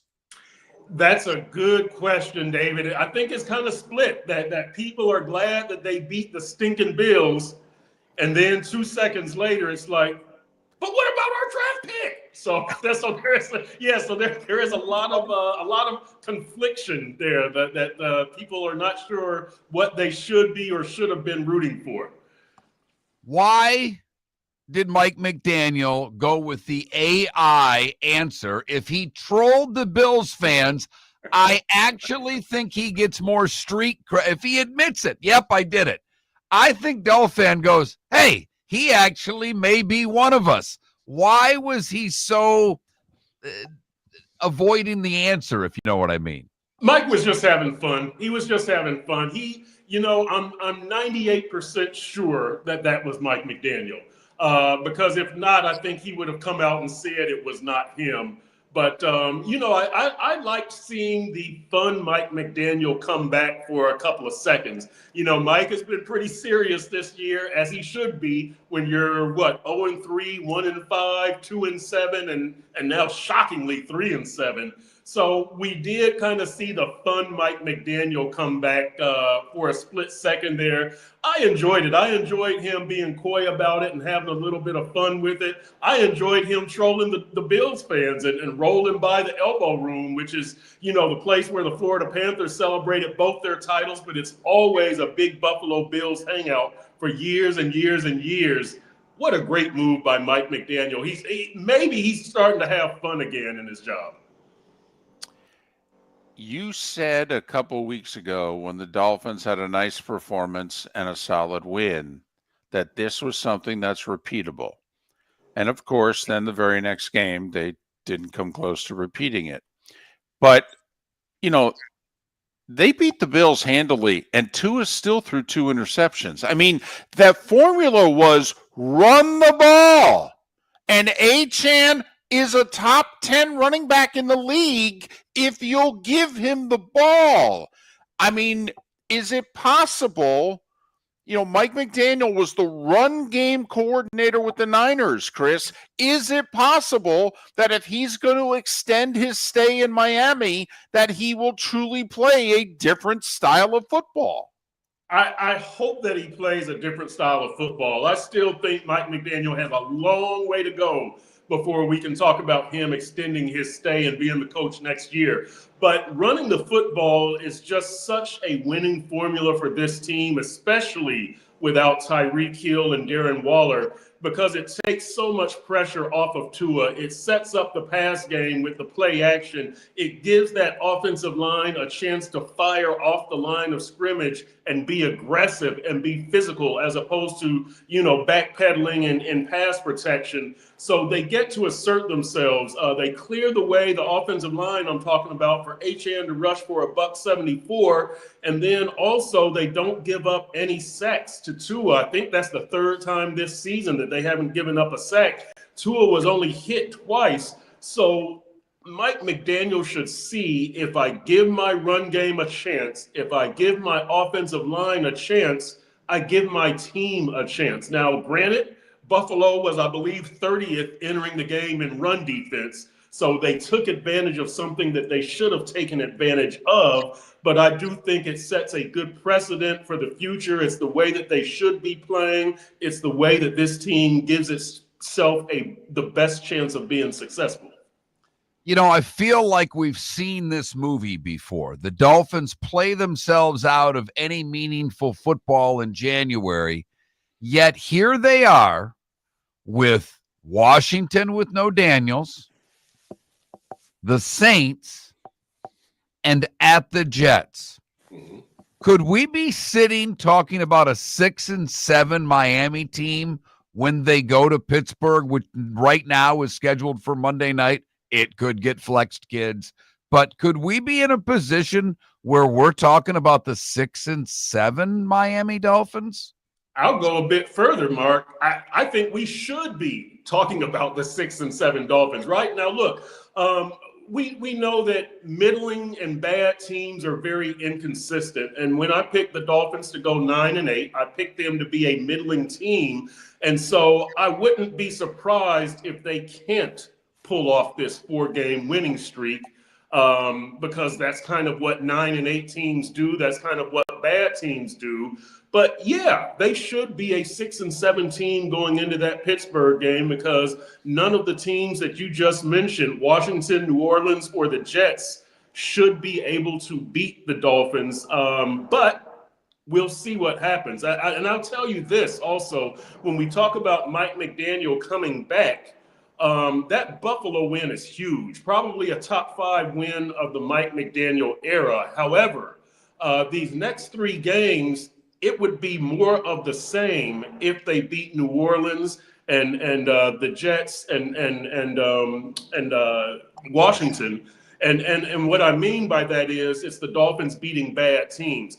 For me, if we're going to talk about Mike McDaniel coming back, I want to see him beat Tampa and New England at the end of the season, because those are areas in which the Dolphins stumble, going up against good teams and playing late in the season. Those would be 2 games that impress me. We'll see what happens with that Cincinnati game if Joe Burrow is back. But I've got to see them beat the tough teams, Tampa and New England, before I would really consider Mike McDaniel coming back next season. Chris Perkins of the Sun Sentinel, sun-sentinel.com. Follow him on X at Chris Perk, P-E-R-K. Chris and all our guests appear on the American Paint Supplies Hotline, your one-stop shop for all your coating needs. So Stephen Ross or somebody convinced him, blows up the organization, doesn't just get rid of the GM. He gets rid of the 2 director of player personnel, 2 guys who have been there a combined like 60 years. So does this mean he's going to be in a big grand poobah? What does this mean? This is uncharted territory for Ross. Yeah, we don't know what this means. I'll tell you this. A couple of players have spoken well of Champ Kelly, the interim GM. Minka Fitzpatrick on Friday was telling us that he likes what he's seen from Champ Kelly so far, that Champ has been out there on the practice field. He's been in the weight room. He's been interacting with players. Bradley Chubb told us that he was interacting with Champ Kelly personally at the trade deadline, phone calls, texts, that they kept in touch. Look, Chris Greer was on the practice field. I don't know how hands-on he was at trade deadline in previous years, if he was in touch with specific players. I don't know if he was in the weight room. And with Minka saying that Champ Kelly's been in the weight room, I don't know if he means working out, because Champ Kelly is jacked. Like, you can see it through his suit. This dude is jacked. So I don't know if he's been actually in there working out with players or just talking to players, but it sounds like players are giving Champ Kelly a lot of credit for being more hands-on, more interactive. So that's a good start for Champ Kelly. I'll also tell you that Brandon Shore, the salary capologist, whose official title is Senior Vice President of Football and Business Administration, seems to be gaining more power in the Dolphins organization. He was one of the people that Mike McDaniel named as being there at the trade deadline, being consulted. Champ Kelly, Mike McDaniel, Brandon Shore consulting with Stephen Ross. So in the new power structure, I'm not sure how the power pyramid is going to look, or how it looks right now. I'm not sure how extensive the interviews are going to be for the new GM, but this is uncharted territory. I don't know where it goes from here, but Champ Kelly is off to a good start. I can tell you that. Great. A capologist getting more power, because that's what works out well. Just reminds me of Tannenbaum, and that always worked out. Well, and John Idzik with the Jets. Yeah. I mean, that scares the hell out of me. I know you don't get to talk to Ross. You've mentioned that a million times, that he doesn't make himself accessible to the media very often, if at all. Is there any talk of, as kind of David said, whether it's a vice president of football ops, what Jacksonville did, what Detroit did, someone between the owner and the GM that's a football person to deflect some of the job that Ross has in interacting with his GM and coach? Any chance of that happening? What are you hearing? I don't know, because what I know is that Steve Ross, as I've told you guys, really appreciated kind of the one voice thing. When he would check in with Chris Greer. In previous years, there was Don Aponte and Jeff Ireland and Mike Tannenbaum and Dennis Hickey, and there were all these voices in his ear. He likes just that power structure, that simplicity. I check in with Chris Greer, the GM. I don't know if he's going to be checking in At this point with Champ Kelly and Brandon Shore, if it's just Champ Kelly, if that's his preference, if he wants to go back to, yeah, as you say, having a couple of people in charge, we have no indication of any of that. Nothing has been told to us along those lines, and I don't think that Steve Ross even knows at this point. One of the people that I've talked with told me that they didn't know at this point how things were going to be structured. So, I think this kind of worked out for Steve Ross from the standpoint of it was a simple power pyramid, but he didn't get the result that he wanted. So I don't know where that leaves us because it's all about the on-field product, and that didn't work out. So I don't know if that changes the power pyramid. About 45 seconds. Did the Dolphins make a mistake in not taking Buffalo's offer of a 1 and a 3 for Waddle? But the 3 would have been next year, the 1 and 27. Miami said, flip it, we'll do it. Buffalo wouldn't. Everybody's focusing on the Bills part of that trade. What about the Dolphins? Did the Dolphins make a mistake turning down a 1 and a 3 for Waddle? No, I wouldn't trade Jalen Waddle to Buffalo for a couple of reasons. Number one, that's all Josh Allen needs is a standout receiver. I know they had it in Stephon Diggs, but Stephon Diggs was kind of a headache. Waddle wouldn't be a headache. And number two, you'd be facing Waddle at least twice a year, maybe 3 times if you have to face them in the playoffs. I'm not helping a division rival in that way. I know the draft picks would benefit the Dolphins, but you would be giving Josh Allen the next 4 or 5 division titles. I think the Dolphins did the right thing there. Chris Perkins, Sun Sentinel, sun-sentinel.com. Follow him on X at Chris Perk, P-E-R-K. Do we have 10 seconds to ask the poll question? Yeah, Philly cheesesteak, Chicago Italian beef, or French dip. Which one are you going with? Oh, boy, probably. I'm from Chicago, so I probably go with the Chicago one. By the way, I love those Jimmy the Beef Guy commercials that you guys run. It makes me want to go there. I'm going Chicago, hometown, but you can't go wrong with any of them. Your roof is your home's first line of defense. At Pelican Roofing of Florida, Ronnie John and their team bring years of experience to protect what matters most, your family and your business. From residential repairs to large-scale commercial roofing, we deliver honest work, fair pricing, and quality you can trust. An upgrade on your roof can lower your insurance costs. Don't wait for a leak to turn into a disaster. Call the experts at Pelican Roofing today. 1-866-9-PELICAN. That's 1-866-9-PELICAN. Online at pelicanroofingcompany.com. CCC 1332512. At the Diamond District, we know what you want. Experience wall-to-wall diamonds during our diamond event, November 21st through 23rd. This is our biggest event of the year, featuring an expanded collection of GIA certified diamonds, designer jewelry, and exclusive collections from Takori. This is the perfect time to start your holiday shopping. More diamonds, more choices. November 21st through 23rd, only at the Diamond District. At the Diamond District. American Paint Supplies, for nearly 30 years, is your one-stop shop for all your coating needs. If you are a designer, a contractor, a professional painter, or a weekend warrior, American Paint Supplies is the place where experts go to get expert solutions. At 6100 Shirley Street in Naples off of Pine Ridge, American Paint Supplies delivers the best solutions with the best products with the best support. Meet Gene and his team today at American Paint Supplies. Call 239-566-2700. That's 566-2700 or online at AmericanPaintSupplies.net. Let's talk the big differences between Floor Meisters and the big box store that sells flooring. Floor Meisters is family owned. They do flooring, not doors, nuts and bolts, or weed killer. They specialize in it. They know it. Floor Meisters backs their installer. So if there's ever an issue, good chance the boss, TJ, will come out and make it right. Floor Meisters prices beat the box stores every day of the week. When you think flooring, think Floor Meisters in Naples. FloorMeisters.com. Real people, real prices, real quality selection. The Floor Meisters, just keeping it real. This is Miller and Moulton.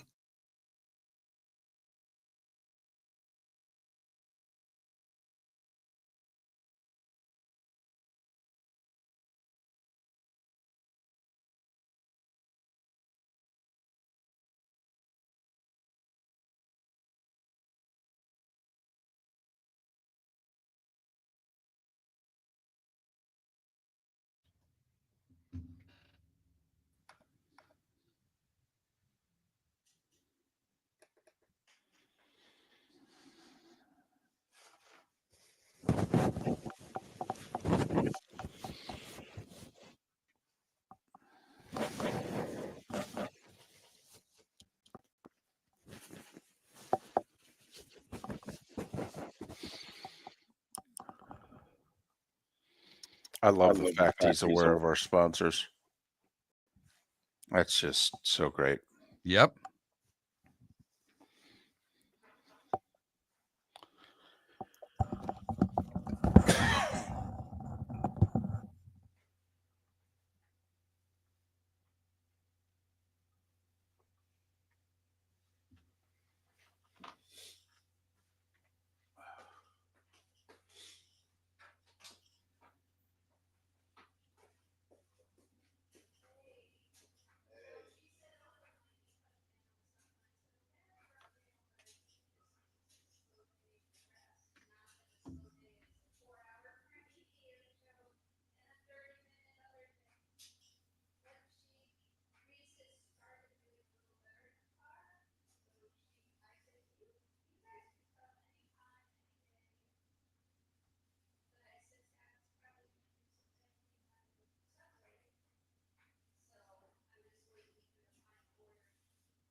Hey, well, good luck with Jake. Yeah. He'll be fine.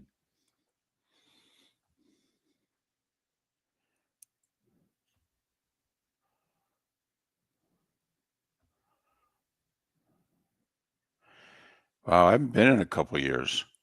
Logic Man.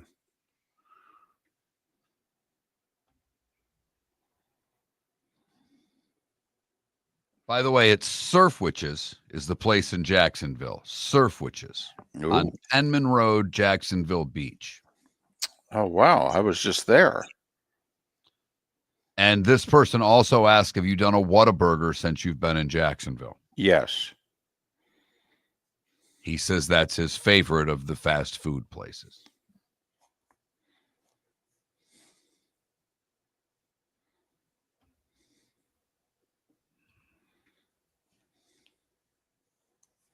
All right. Surf Witches. Huh.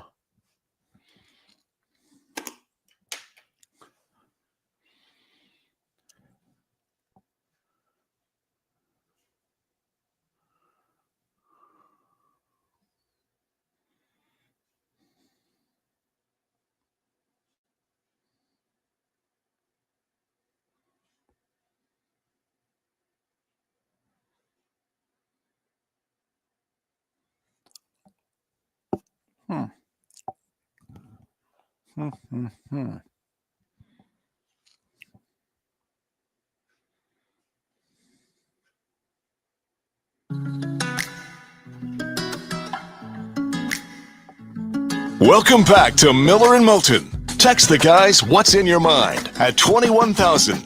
That's 21000. And now, here's David Moulton. 21 minutes after the hour. We're heading for home on this hump day edition of Miller and Moulton, millerandmoulton.com. Miller_Moulton on X. Couple different poll questions. College football. Which playoff format do you prefer? Going back to 4 or the current 12? Miller and Moulton very much in the current. We prefer 12. And I prefer 12 to 16. I do as well. I do. I think we're going to end up with 16, but I prefer 12 to 16. If the Big 12 and the ACC only get one each this year, which is possible, it's very possible based on the current rankings. Do you think that that makes us vault to 16? No, because the SEC and Big Ten are controlling this thing along with ESPN. If somehow the Big Ten only got 2, USC loses this week and beats Oregon, and Oregon loses to Washington, then we'd go to 16. Then we'd go to 16, David. Well, and I don't know if Oregon has to lose twice either. Like the scenario you just mentioned, let's just say if USC lost this week to Iowa but beat Oregon, or even if USC beats Oregon but ends up 9-3 instead of 10-2. I mean, USC 17, Oregon's 8 and home. Mark, I think Oregon drops out of the top 10 if they lose at home to USC. And if you fall out of the top 10, you're very much in danger of missing the playoff. Oh, yeah. Absolutely. I mean, right, you would be out right now. If you're 11 or 12, you're out. ACC champ group of 5. Right. Okay. And remember, Washington really hurt Oregon by losing at Wisconsin last week and being justifiably dropped from the poll entirely. Unlike Pitt at 2, Tennessee hanging in there at the bottom of the poll, you know, you need your 5th, 6th team, or in the SEC case, 8th team to hold on to that poll ranking. Because it could really, you know, like if Washington had held on to their ranking, when Oregon played them, they would have been playing like the 19th, 20th ranked team in the country on their home field. Then if they had lost to USC the week before, a win at Washington might have gotten them back in the playoff. Not now. So I don't think, you know, one ACC, one Big 12 gets this cry for 16. Big 10 getting 2. Petitio will lose his mind. Well, remember, Greg Sankey was a half a step away from that when the SEC only got 3 last year. Because remember, who were the teams 13 through 16? He would have gotten at least 2, maybe 3 of those 4 spots, and Miami would have gotten the other. And that's why I wonder if this is the year that the Big 12, this will be 2 years in a row, by the way, Big 12 gets 1. Okay, and I thought, and again, you know, Bud made some great points. BYU currently 12. Texas and Oklahoma are both underdogs this week. If they both lose, BYU realistically would hop back up to 10. Okay. But BYU's only a 4.5-point favorite hosting TCU this week. They can't screw it up. Okay. And I'm more interested in, so let's just say Texas and Oklahoma lose on the road to teams that are better than them. Is Miami going to leapfrog them? Because they have to have any shot at win, you know, getting in as an at-large. Because I think from the tiebreakers that I've read, I don't like Miami's chances, even if they win out, of getting in the ACC title game. Because unfortunately, where they're ranked by the college playoff committee doesn't apply. There's like 4 or 5 other tiebreakers that would, you know, come into effect before that one. And I don't think those tiebreakers work in Miami's favor. No, because first off, there are 5 one-loss ACC teams right now. So you'd have to have 4 of those teams lose again just to get Miami in a tie. Right. Well, fortunately, though, like Georgia They play Tech, Pitt, right? They play Pitt. I got you. Well, right, but also Georgia Tech plays Pitt. Virginia's an underdog at Duke this week. I mean, there's a lot of, I will say, there's the right combination of 1 and 2 loss teams playing each other in the ACC down the stretch that Miami could end up in that. Like, Mark, I think you will have no more than one team with 1 loss in the ACC by the end of the season. But there's going to be like last year when you had the a 6-way tie in the SEC, as to just outside the SEC title game. I think you could have a 4-way tie in the ACC this year, and who's number 2? Right. Duke and Virginia play. Louisville plays SMU this week. But then, if Louisville wins and SMU, Louisville, and Miami are all tied, they're Miami screwed. Yes, they are. Yes, they are. So to your original point, this is I looked up the ACC tiebreaker. I read through the ACC tiebreaker. Right. It doesn't work for Miami. It doesn't seem to work for the Canes. No. So you're right. If Miami wins this week and Texas and Oklahoma both lose, where are the Canes? And for that matter, where does Vanderbilt go? Vanderbilt wins out. Are they ahead of Miami? So a lot to be determined, and the ACC may beat themselves up over the course of the next couple weeks here, but I don't think it bodes well for the Canes having a shot at the title game.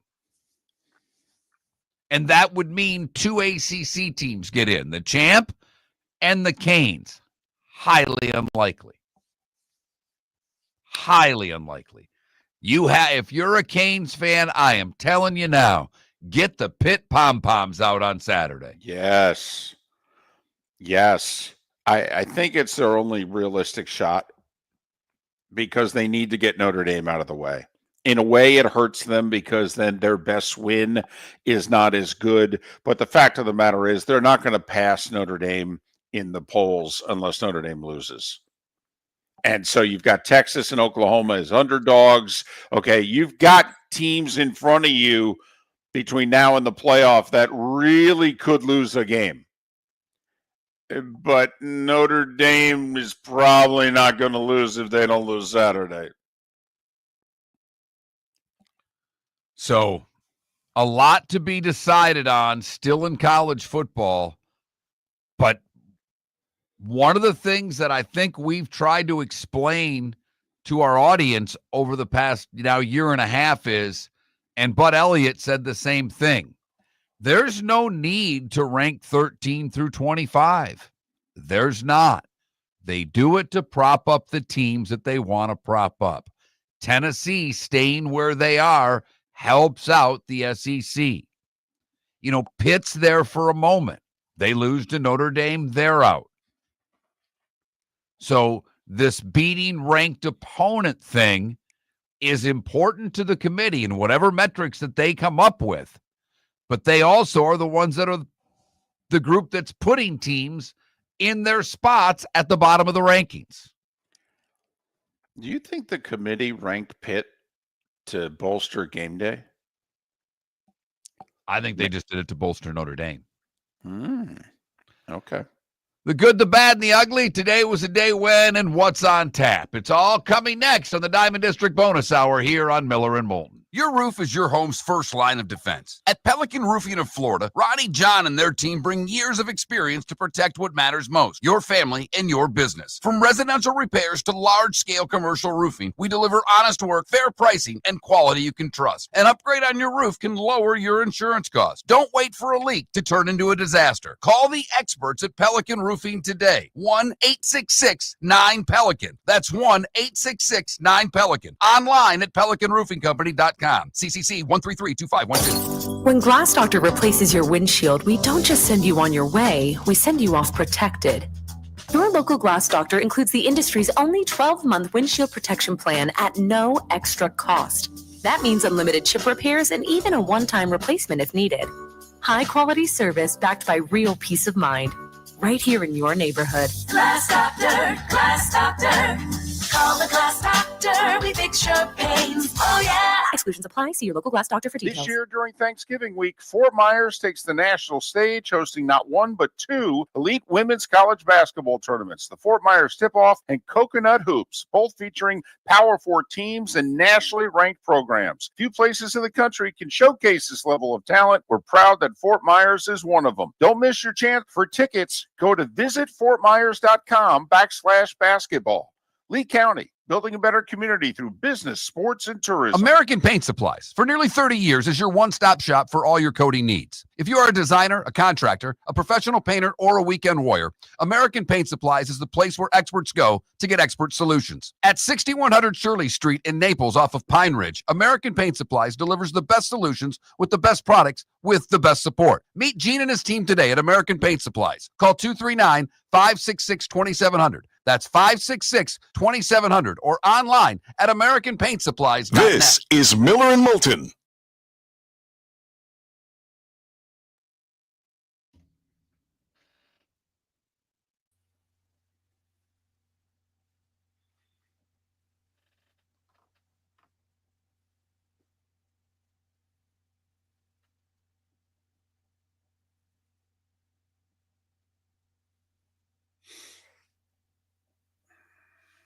Kenneth, thank you for the kind words. We like Chris, too. He does a great job.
I got to admit, Puck, maybe I just had a couple of bad experiences. Maybe I'll give Culver's one more try for food.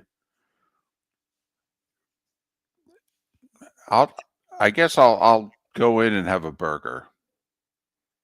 I wouldn't. It's terrible. Their burgers are not good. Now, my mom says the fish sandwich is phenomenal. Okay. All right. I've had the burger more than once. It's not a good burger. Because I used to bring my daughter lunch. That's where I would go.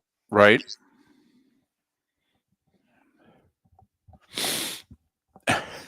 Wow.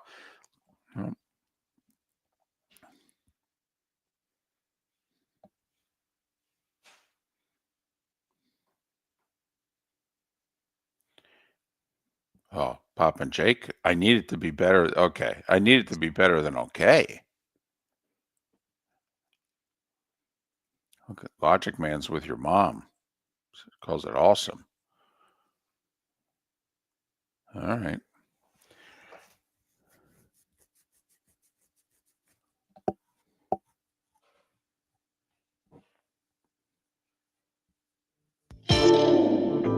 Welcome to the bonus hour, brought to you by Jason and Todd at the Diamond District. And now, here's Mark Miller and David Moulton. You created a monster today. Did you know you were creating a monster when you did it 3 hours ago, 2.5 hours ago? You came up with not the college football poll question, which playoff format you prefer. But when you got us going down the road of today's National French Dip Day and which beef sandwich do you prefer? Do you know the feedback we have gotten today about beef sandwiches? It's been nonstop, so much so that our old text line in Michigan's getting the text. Right. Once again, if you don't normally text us because you don't find anything we talk about interesting because we talk sports, okay, we get it. It's when we venture off and we talk about National French Dip Day that you want to comment. If you haven't commented in a while, the keyword is Miller. You have to send that to 21,000, and then you're back. We can read them, not our old company in Michigan, who apparently are reading like dozens of your texts. By the way, you went Philly, right? I did. Even though there are some Philly people angry at me because I really don't prefer the Cheese Whiz Philly. I don't. And your mom's even mad at you about that. She is. Okay. And by the way, the second alternative, when I've gone to places in Philly, and if they're not doing Cheese Whiz, they do provolone. Okay. And that's not my number one or two choice. No, that's a stretch on the molten cheese tray. Right. But I'll go with it. And I find it, it's excellent. It just is.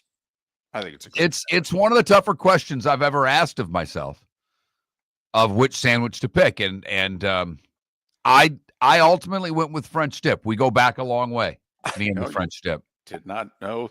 I mean, probably go back to high school with the French dip. I didn't think that any relationship that wasn't with your wife or children would be more significant than the long-term relationship you had with the Chargers. But it sounds like you and the French dip, you fell in love with the French dip before you fell in love with the Chargers. It's not true. I fell in love with the Chargers in 1980 when the Lions got off to a great start, and it was the another one bites the dust year. Right. I like Jefferson and Winslow and Fouts and Ronnie Harmon and I mean Joyner.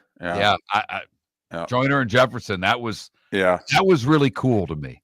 Winslow. That was and I liked the Steelers more than the Cowboys as a kid. The Lions were bad, but when Air Coryell came in, that was something that was so new to me. That's where the love comes from. So this French dip relationship almost as long as your relationship with the Chargers, which you broke off last month. I did. Mm-hmm. I did. I broke up with them. Yep. Forever this time, though. Forever. Okay. Forever. All right. But if you're going to create a monster like this in a poll question, anytime soon.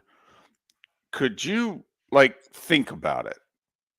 Because it has overwhelmed the show. I don't know what to tell you. I will say this. There should be a few restaurateurs out there that I know there are some that listen that should be paying attention to these national days, because got to be honest, if your special's not a French dip sandwich today, you missed out. You did. Simple as that. It's that time again, nearing the end, but not quite there yet. Here's Mark Miller with Today Was the Day When. We start in 1920 today. Baseball owners elect Kennesaw Mountain Landis as the first commissioner of baseball. 1927. Notre Dame changes the blue jerseys for green.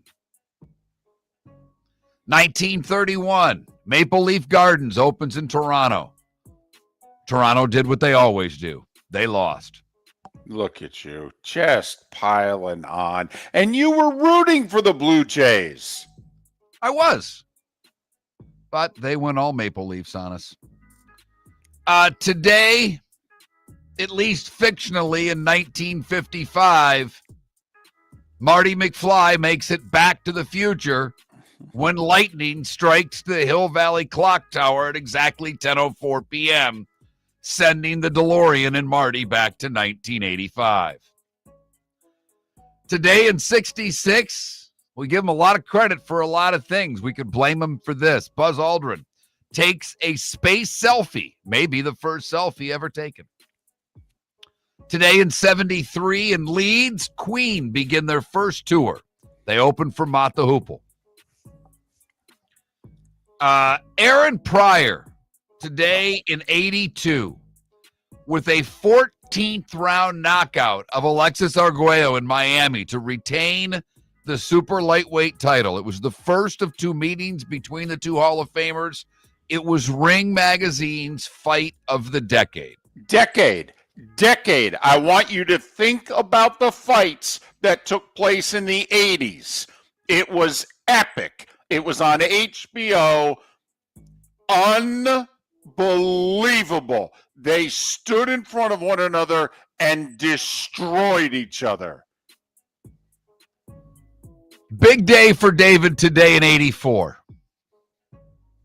Madonna releases her second studio album, Like a Virgin. It would kind of be a big deal. I had this friend in college, and he's passed at a way too young age, over 25 years ago, Dave Miller. He was all in. I didn't know much about her. He was a little older. He shows up, and he's banging on my door, and he's like, we got to go. And I'm like, we don't have class. What? He goes, we got to go get in line. The record's going on sale. And I'm like, I'm not going with you. Fine. And he slams the door shut, and he goes and he gets in line. And he was like the 7th in Scranton, Pennsylvania. I'm like, how big is the line going to be? Couple of things happened today in 1990. The World Wide Web is first proposed by computer scientists Tim Berners-Lee and Robert Callaloo. Wait a minute. I thought it was Al Gore. I was waiting for that. Thank you very much, David. And also today in 1990, the game dubbed the Body Bag Game. Oh, yeah. Eagles coach Buddy Ryan threatens beating the Redskins so badly, and I quote, they'll have to be carted off in body bags. The Eagles would score 3 defensive touchdowns, win 28-14, and knock 8 Redskin players out of the game. And Buddy got fired 2 months later. It had nothing to do with this, but yeah. Marino became the all-time passing yards leader, passing Tarkington today in 95. A movie probably many of you haven't even heard of, but it was released today in 1999. It's Kevin Smith's Dogma.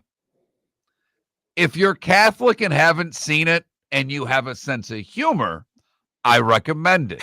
If you're Catholic and don't have a sense of humor, well, then I might not want to watch. I think it's hilarious. I'm guessing your wife does not. No, she doesn't.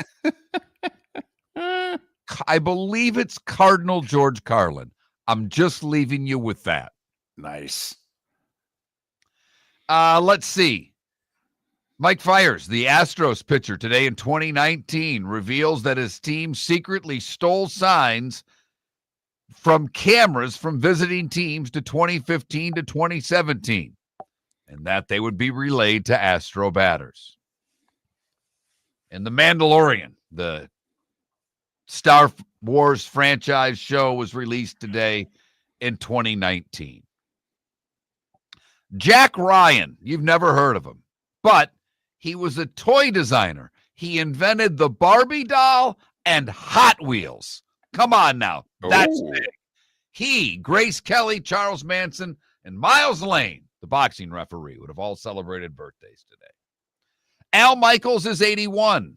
Canadian rocker Neil Young is 80. Gold medalist Nadia Comaneci, the first with a perfect 10, is 64. Boxer Michael Moore, 58. Sammy Sosa is 57. Tanya Harding is 55. Lucas Glover won the Open in 09. He's 46. Ryan Gosling, 45. Russell Westbrook, 37. And Paulo Banchero is 23 years old today. What did I miss, David? He's just 23. Uh-huh. Wow. Right, he's going to be a problem. For a long time. They're off to a bad start, but he's really good. Yeah. If he can develop a little better outside shot, he's really dangerous. Isn't that the story with that whole team not named Desmond Bain? Oh yeah. 100%. 4 games in the NHL tonight? Or you got stuff? No. Today was the day when did I miss it? Gotcha. No, you hit it all. Just calm down over there. I'm not Time to see life a little bit differently. Here's Mark Miller with the good, the bad, and the ugly. What do you got, Mark? 4 games in the NHL. What the hell's going on? Listen, all I know is I literally, because of this French dip day, I have nothing but requests from members of my family to go out and get food. Can we just end this show? Because I got food to purchase. We go to Illinois, where U.S. Air Rifleman James Bennett during World War II ended up in the possession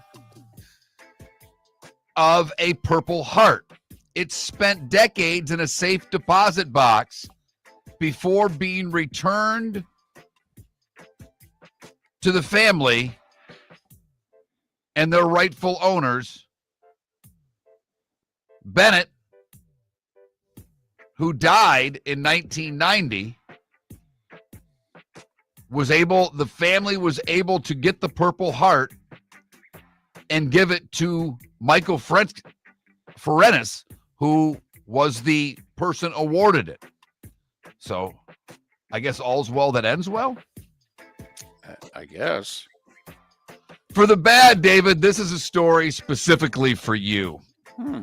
We go to Lebanon, Missouri for this story, where police were called to a laundromat across from Lebanon High School because Cade Nunn was accused of organizing and encouraging a fight between 2 juveniles who allegedly had an ongoing dispute.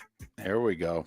Friday night football game, the victim received a message to come to the laundromat to talk about the beef between they and the other juvenile. When they got there, a large group had their phones out, and, well, the one lady was yelling to get it on. She went all Miles Lane, David, and wanted the fight between 2 juveniles. A lot of adults were around being, yelling, kick their ass and things like that. Right. When she was asked while she arranged the fight, she claimed that the fight was bound to happen eventually and was present to make sure it was done safely. Yep. Sounds like my mother dragging me over to Kenny Larson's house, knocking on the door and asking Mrs. Larson, can these two just fight and get it over with? And she went, yeah, sure. Kenny, come on down and fight David. It's a true story. We go to Broward County for the ugly, where a couple of weeks ago, 4 students at Margate Middle School had to go to the hospital because apparently 7 to 8 students knocked down some edibles. 4 students were hospitalized and the rest were released to their parents. All were fine. Police said they didn't know what kind of edibles the students ate, but appeared they contained marijuana. They're still trying to figure out who stole them from which parents. That is the good, the bad, and the ugly on today, Wednesday, November 12th, brought to you by the Cape Coral Police Department. Hiring new officers, great pay, overtime available, great benefits. Where do they go, David? CapeCops.com. I repeat, CapeCops.com. All right, we got to make it fast. 2 ranked teams in college hoops in action tonight. One of them's Tennessee hosting North Florida. Since they took the Ospreys' best player a year ago, it's kind of them to now pay them about $100,000 for a guarantee game tonight. They're a 41.5-point favorite. Top-ranked Houston also in action. 12 NBA games. Both the Heat and Magic in action. Magic in New York to face the Knicks, 7 o'clock ESPN. Heat, a rematch with the Cavs in Miami. The 9:30 game is Lakers OKC. Combined, those teams are 19-4. 4 hockey games tonight. Lightning hosts the Rangers. The Cape Coral Police Department is growing, and they want you to be a part of it. They're hiring new officers. Starting pay is between $74,000 and $90,000, depending on your experience. And with a $10,000 hiring bonus, you could be making $100,000. Enjoy paid holidays, off-duty details, plenty of OT opportunities. They're also hiring dispatchers and professional staff. So go to CapeCops.com. CapeCops.com. Be brave, be best, be Cape. Mark Miller for Sleep Treatment Direct. They are helping me with sleep apnea. And by helping me, I mean curing me. No more CPAP machine. No more snoring. No more tossing. No more waking up exhausted. Their expert team got me the right treatment, fast and hassle-free. If you want to feel energized and get rid of your snoring, call Sleep Treatment Direct today. 444-1741. That's 239-444-1741. Sleep Treatment Direct. Sleep safe and sound. When Glass Doctor replaces your windshield, we don't just send you on your way, we send you off protected. Your local Glass Doctor includes the industry's only 12-month windshield protection plan at no extra cost. That means unlimited chip repairs and even a one-time replacement if needed. High-quality service backed by real peace of mind, right here in your neighborhood. Glass Doctor, Glass Doctor. Call the Glass Doctor. We fix your pains. Oh, yeah. Exclusions apply. See your local Glass Doctor for details. Let's talk the big differences between Floor Meisters and the big box store that sells flooring. Floor Meisters is family owned. They do flooring, not doors, nuts and bolts, or weed killer. They specialize in it. They know it.